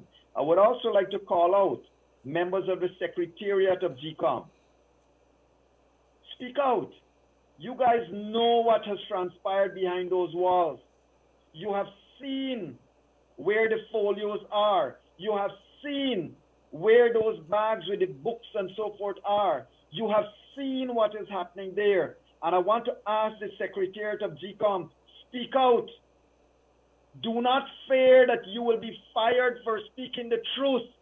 The truth will instead set you free. You are being bondaged by lies, by cheating, by stealing. And so, ladies and gentlemen of the GCOM Secretariat, you know where those black plastic bags are with the books and with the documents. You know where those envelopes are. You need to unburden your heart with the lies that has been perpetrated upon this nation and speak out. Leonard, this country needs some people with conscience, needs some people with the ability to speak, more people with the ability to speak the truth, to fearlessly speak up and speak out, so that we can put this tragedy behind us and say that we have people that we can look up to. Because presently, Leonard, there are not many. They're getting there. I think people are coming out. They're coming out of the shell now. So a good day to those people along the Linden Highway. Good day to Linden, Region 10. A good day to you, Region 7, 8, 9, 10. Region 2, how are you guys doing up there? I think Fions did get a call from Fions this morning and on the Essequibo coast, and of course Berbice. And here's a text from somebody in Berbice. 2 weeks ago, I was arrested around 18:45 hours and kept in custody all night until 1 p.m. the next day when I was passed through the Whim Court because the police refused to listen that I am 2 houses away from my home and went out to get public transportation to take my 2-year-old to the hospital who had a high fever. Now it's suddenly okay for a large gathering while others are being brought in at midnight, can call relatives in the force and immediately released. And Yog, this is something we've been hearing about. It is something that is very, very serious. We have a total contradiction when it comes to how this whole COVID thing and enforcement is happening. On one hand, we're saying do not be in groups, and on the other hand, you walk down Regent Street and say, what the hell is happening here? On the other hand, you see people without masks. On the other hand, you see people just after 6 o'clock, police calling them in. Come, you need to come in the station, pass through the court the next day. So is there a rule for one? Is there maybe court hearing for another? What is happening here? If the police are listening, they need to do something better than this. And we still have not heard from the police how the police commissioner's vehicle ended up in front of a nightclub, an adult entertainment bar. A couple days back, did somebody use the police commissioner's vehicle? We're not sure. The police, if you listen to us, Police Commissioner Leslie James, you're a decent man, I know that. And police PRO, Mr. Ramlakan, what's happening here? So here you have somebody who's saying he was 2 houses away and he went out to get a vehicle for his daughter who has a high fever. How did this person end up in court? And they're complaining here. So, Yoga, these are the kind of situations that you see occurring when nobody pays attention. The small man, the normal citizen on the street, they're falling through the cracks. A lot of hunger happening out there, and people are not paying attention to them. You're trying. A good day to Mr. Roy Bipat, Paul Chung, Bipat of Giflan, Mr. Raj and Mohin Prasad of Nan Prasad Group, Paul Chong of Bihari, and of course my dear friend Ken Vincent of Food for the Poor. I know that you guys are doing a terrific job there trying to see the limited resource that you get that could reach out to the people of Guyana. Good day to you, gentlemen, and of course the many who would have used the NGOs, including yours, Yog Mahadeo, the Guyana Pride Foundation, which I'm part of. They've been doing tremendous work there, seeing what they could do. They've emptied almost everything that I had in my home, my kitchen. That's a good thing. I feel good about it at the end of the day. Politicians need to wake up, Yog, and see that our people are in need. Lead by example. You need to start looking at the human aspect of things here. It's not only about staying in power, but you need to really do your job and get out there. If you've lost the elections, walk with your head up in the air. Do not allow the people to be cursing you every single day or praying on you. This is something that's happening. So there's another call online. Yes, caller. Good afternoon. You're on air. Hello? Yes, you're on air. Go ahead. Hi, good afternoon, Dr. Mahadeo and Mr. Gildarie. Yes. Now, I watched the OAS meeting a few days ago, and I noticed the world leaders, they made a lot of commendations to the Guyanese nation for their patience and their silence, and behaving in a civilized manner throughout what we have been facing. I cannot undoubtedly say that I am confident the Guyanese nation has been should be commended for their silence on the situation. I mean, are we really exercising patience, or are we showing tolerance for the state of lawlessness we're in? Because right in front of our noses here, the APNU AFC, or the PNC, as we want to call them to now, is drilling in the direction of anarchy. Mm-hmm. Now, what you guys are doing is very important, because this is a constant reminder to the people that the power lies in the people's hand, and the people need to be reminded of this on a daily basis. Compliments to you guys and kudos for this what you're doing. The people is the power, and it is in that power that the change will come. Now, we have watched on silently and patiently as the PPPC leaders climb the stairs of the courts for the past almost 5 months now.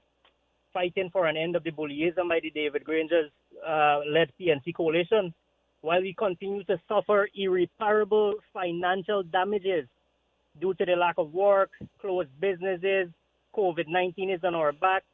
And, when you look at the state of the layman in Guyana, and I don't believe that people recognize how serious this situation has become. A lot of people, and this is, Leonard, you were making many reference to giving a plate of food or a hamper or whatever we can help. When you have a society that has now succumbed to the layman dependence on food hampers for a living, the layman cannot afford to buy basic food supplies. This is a very serious situation. Mm-hmm. And I don't believe that many have recognized the magnitude of the situation. We are taking it for granted still.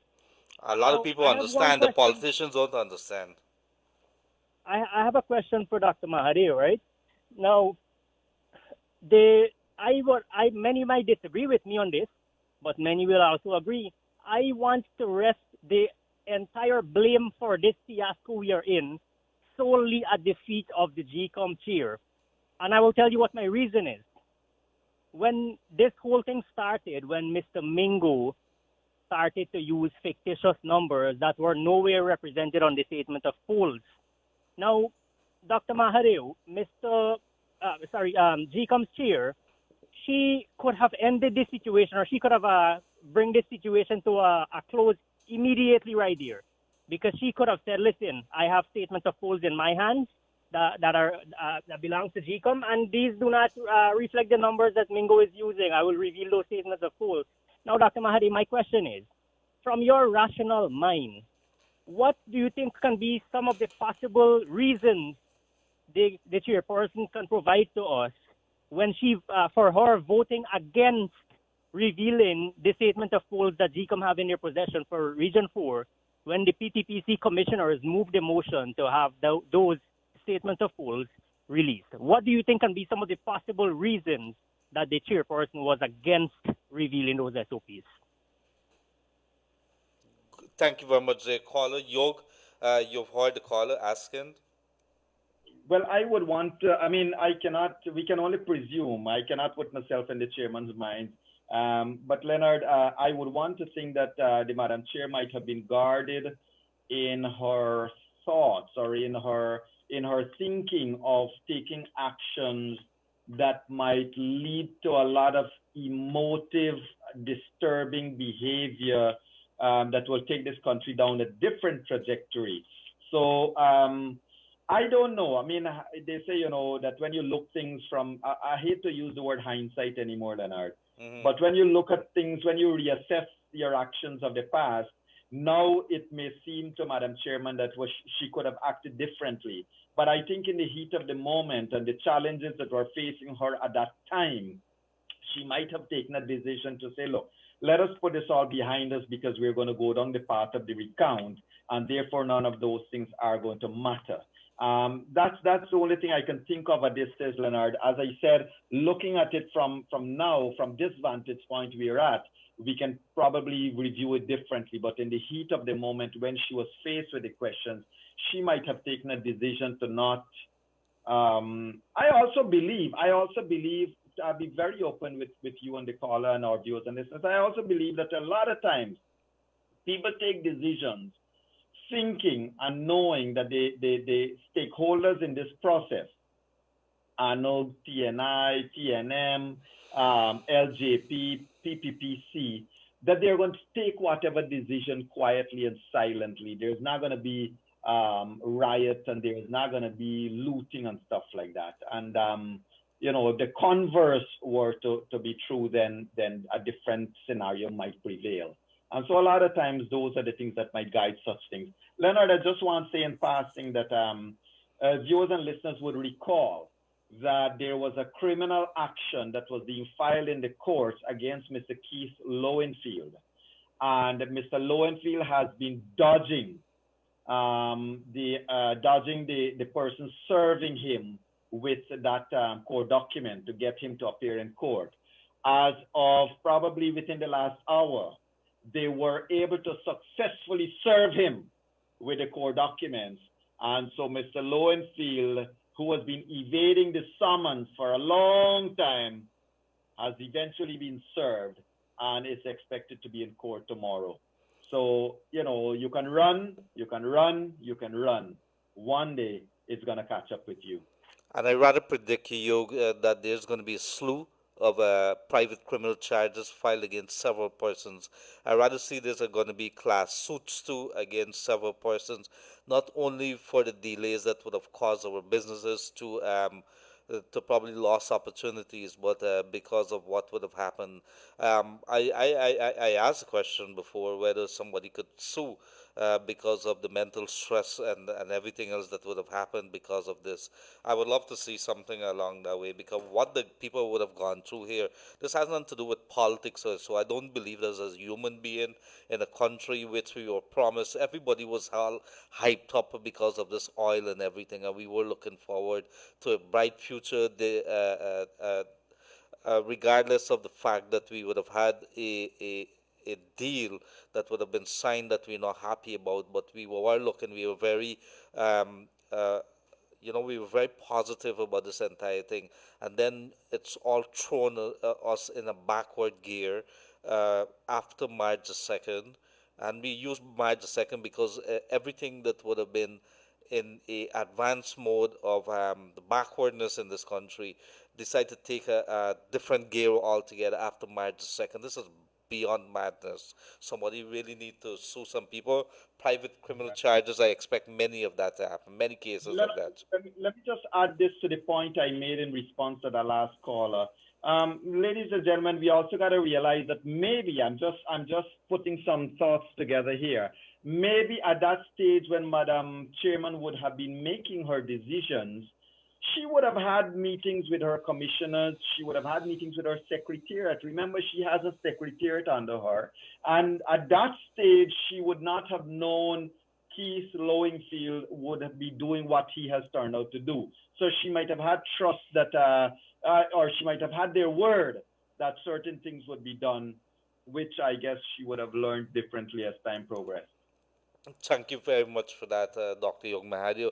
Quickly, we go back to the lines again. We want to bring in as much calls as possible. There's a caller on line. Good afternoon, caller, you're on the air.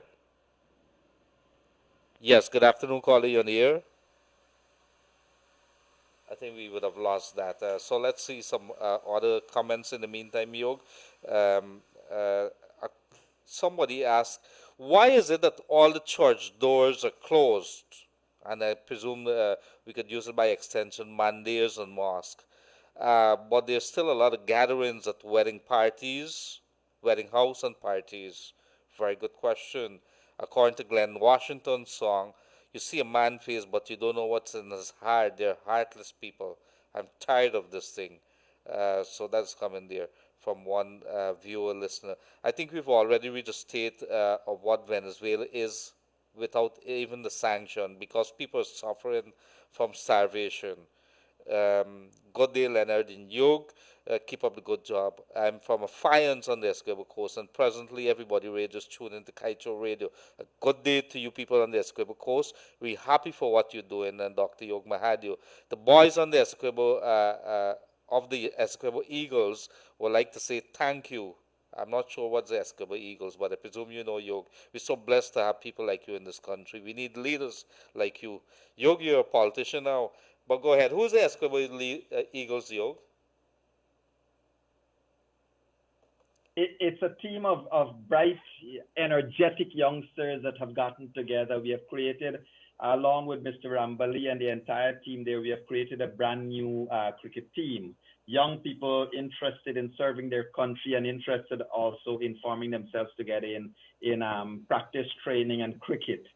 So that is, I want to just say bye to them. I didn't expect that message from them, but hello to you all and keep up. They have not been able to play as yet, Leonard, but they are certainly practicing every day. I like that. I like that you are, and I think these are the little things. The little things, like a cricket team, any team, a football team, whether it's a jersey that we could do.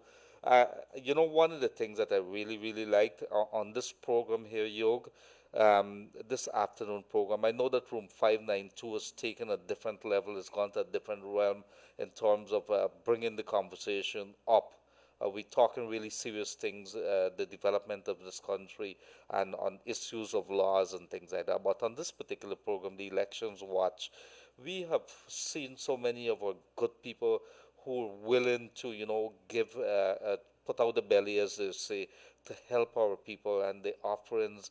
I'm seeing, I really love what I'm seeing. I really love the spirit of our people.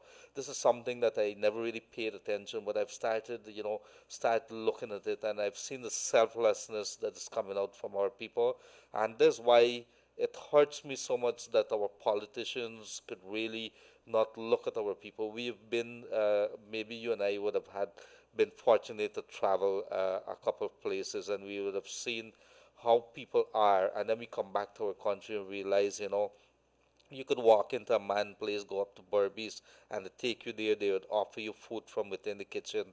You go to another place, nobody allows you into the house like that. These are realities that we live with. And we Yeah, have taken that and thrown it through the window. We've kicked that out of the door because we have a couple of people who are willing, or who are so scraven at you. I remember somebody using that word, so scraven for power that they're willing to throw that honesty, that innocence of our people away, right. and which is Well, something. It's not going to be easy to forgive them. yeah, Leonard, just to tell you, so for the past 3 years, Mahadeo Foundation and the Rambly family, we have sponsored the under 15 cricket tournament, school tournament at the Essequibo Coast there. And so as of this year, we decided we're going to create a brand new team and inject some energy into the coast. So that's how this started up. And I want to say, just use this opportunity that they have written in to say, good job, guys, keep it up, but keep practicing every day. Yes, they need to practice, and we have a huge following down there in the Essequibo Coast. They're not here online, but they're tuned into the radio. Good day to you, the people of Wakenham as well, Leg One, and right down uh, from the Parika area there. A good day to you. Thank you very much for tuning in with us, for being with us. And Yog, this evening, as we come up to a program time, we want to remind you at 7:30, Dr. Yog Mahadeo in room 592 is going to be back with myself, and he is going to be leading the way with having a conversation with Freddie Kissoon. There's been some major developments this week. Not only is there going to be a court case on Saturday, but there's that issue, the changing of at least one judge on the Court of Appeal there. We would have had a conversation with Mark Phillips about the Army issues there, about whether the Army and police, he believes, whether they would remain professional. It is an issue that we'd have to look at. And so there's many things to discuss there. So we want to thank you very much for being with us. Can't read all the messages. We have tons of messages coming in. We can't take all the calls. Maybe we could switch in one day very quickly before I come to Yog Mahadeo, and maybe he could give his closing remarks, and then we could say goodbye, unfortunately. So let's go to the lines. Good day, caller, you're on the air. Yes, good day, caller, you're on the air. Good day. Yes, could you lower your radio? Please do that for me. Yeah. Glenn and Gildarie. Yes, sir. Gildarie and you. Yes, sir. Good afternoon. Good afternoon, sir. Now, quickly, I think we reach a stage we need to start hearing from the kids. We just had a number of kids that finished right in CXC, and we got some kids that finish UG. I think this is the time that the kids need to come and start voicing their concerning what is that going on presently. For me, this is a nice kind that we turn in terms of the system working. But one of the things that got the badge hanging on, there's a fear that consistently keep hanging, and prior to it keep hanging, it could be addressed. But as Yog said, and something that I would like you to start peddling presently is let the leaders get into talk about moving this place forward. Like I was just telling a friend of mine, one good thing we got to enjoy is that this country ain't heading to no civil disturbance. And like that being said, Freddie posed a question recently. Freddie was speaking when they was having a little chat between Cold War. something that didn't tell Freddie. He said, man, Freddie does an old time thing. Times has changed. And then York posed a question to Dr. Dr. said, no, something with York and Dr. But what Dr. said, we got tragedies, but we ain't going to put it out there now. But we got ways and means that we can get around this whole thing. And this is good. But what this television, what this radio station, and others should come on board and get is the way forward and start discussing presently how you could get these two people to get this place moving. We don't want this place to slip into nowhere more slow than it's slow. And as you consistently keep saying, it got to be more talk and talk. The court system ain't going to work anymore. There's some format of fear upon the other end that they don't want to raise because at this point in time, you're getting scratchy, and I want to teach you in the direction that I think that he on. But what I beg you for on this show is I want the show start getting into speaking and getting people to discuss the way moving this country forward. We need to get it down to ordinary. Look, you try a thing, you didn't get through, amnesty or something, let me work it out, but don't let me put this country under jeopardy. We done have 23 years and 28 years with all the tragedy that went down, and don't let the country go back to the face. After 50 years, we don't see something. Look what's happening to the hospital just recently. Let me give you a quick one. If in Guyana you got $10 million and you fall into sickness, sometimes when you finish running around to the hospital, you might spend about 5-6. When they say you got to go overseas they're going to say 2 out of 5,000 US. 2 out of 5,000 US is 7 million. This is how troublesome this place is. Mm-hmm. We don't need to slip this place more back into trouble. So I need a discussion upon moving this country forward. And I think that we need to get the kids them in. When I say kids, CXC and UG, because we got kids that got views and we got kids that intelligent, that got a concern in turn. But we need to mobilize a youth team about any race. I am picking out no Indian and no Chinese and no Afro. We need to mobilize a team for their voice start being hard concerned. And not a small number, a huge number. Because this is a real nice turn that we are around it. As Yog to speak about the swing vote, we need to get that swing vote moving. So I beg him, just let me get into moving this country forward and getting into tax. Thank you very much, caller. And as we say goodbye to him, and I want to say to you that you've really touched me there, caller. These are the kind of conversation. I think you're right up my alley there when you're talking about having it and moving it to the next level very quickly.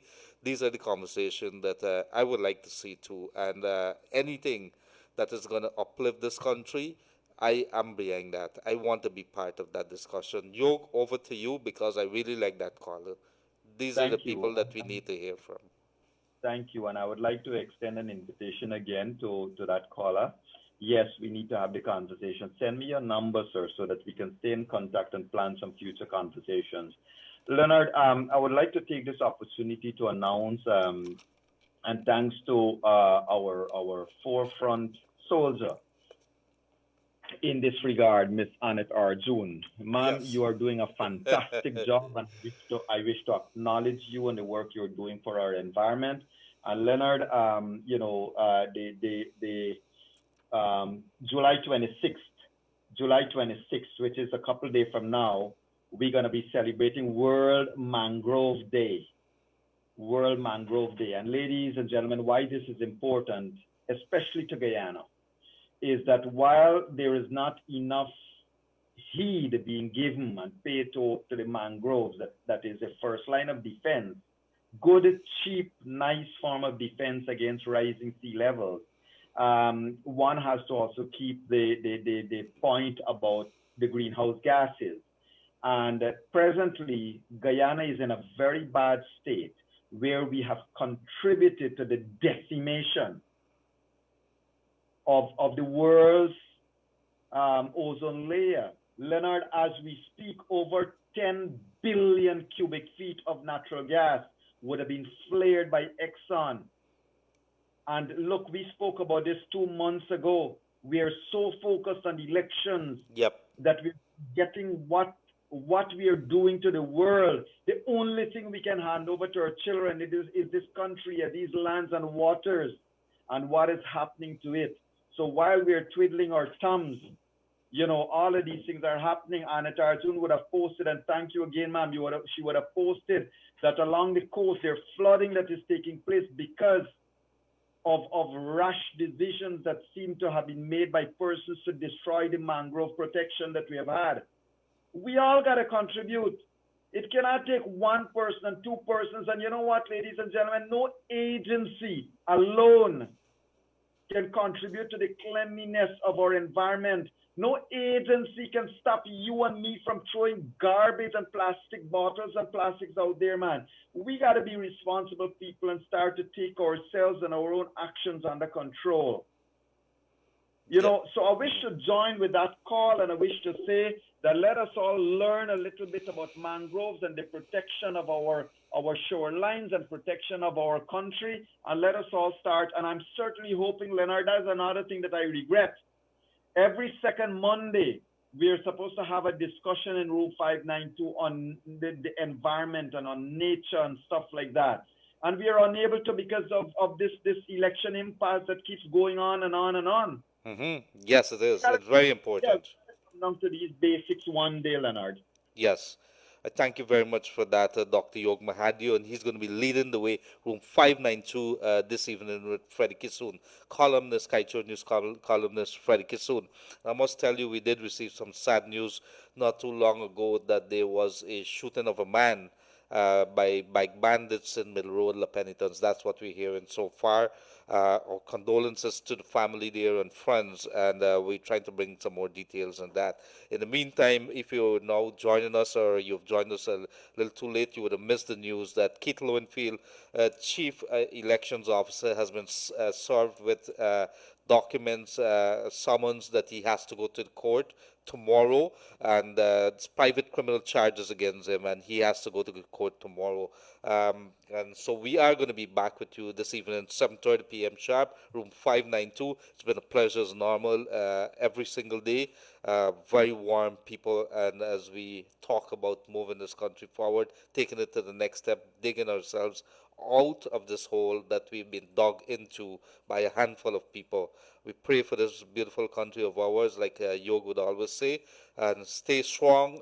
If you're suffering, if you're starving, if you have something that could help, we ask that our people come together. Let us look at our neighbors. Let us look to our friends. Let us be our brothers keepers and sisters keepers, and do what we can until we could get back on our feet. We owe it to ourselves. We owe it to this beautiful land of ours.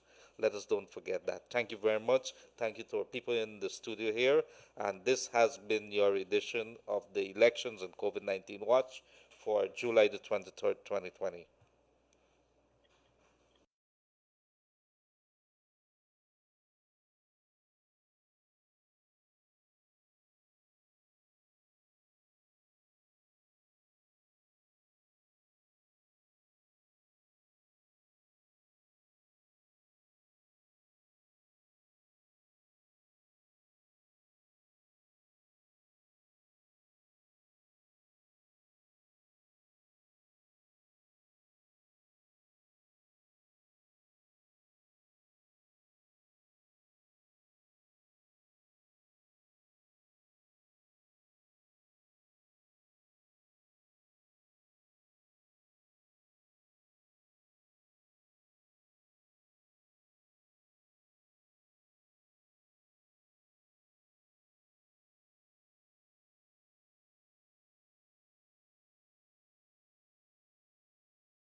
Radio. Covering Guyana from coast to coast. Demerara and Essequibo 99.1 FM. Berbice 99.5 FM. Kite Radio.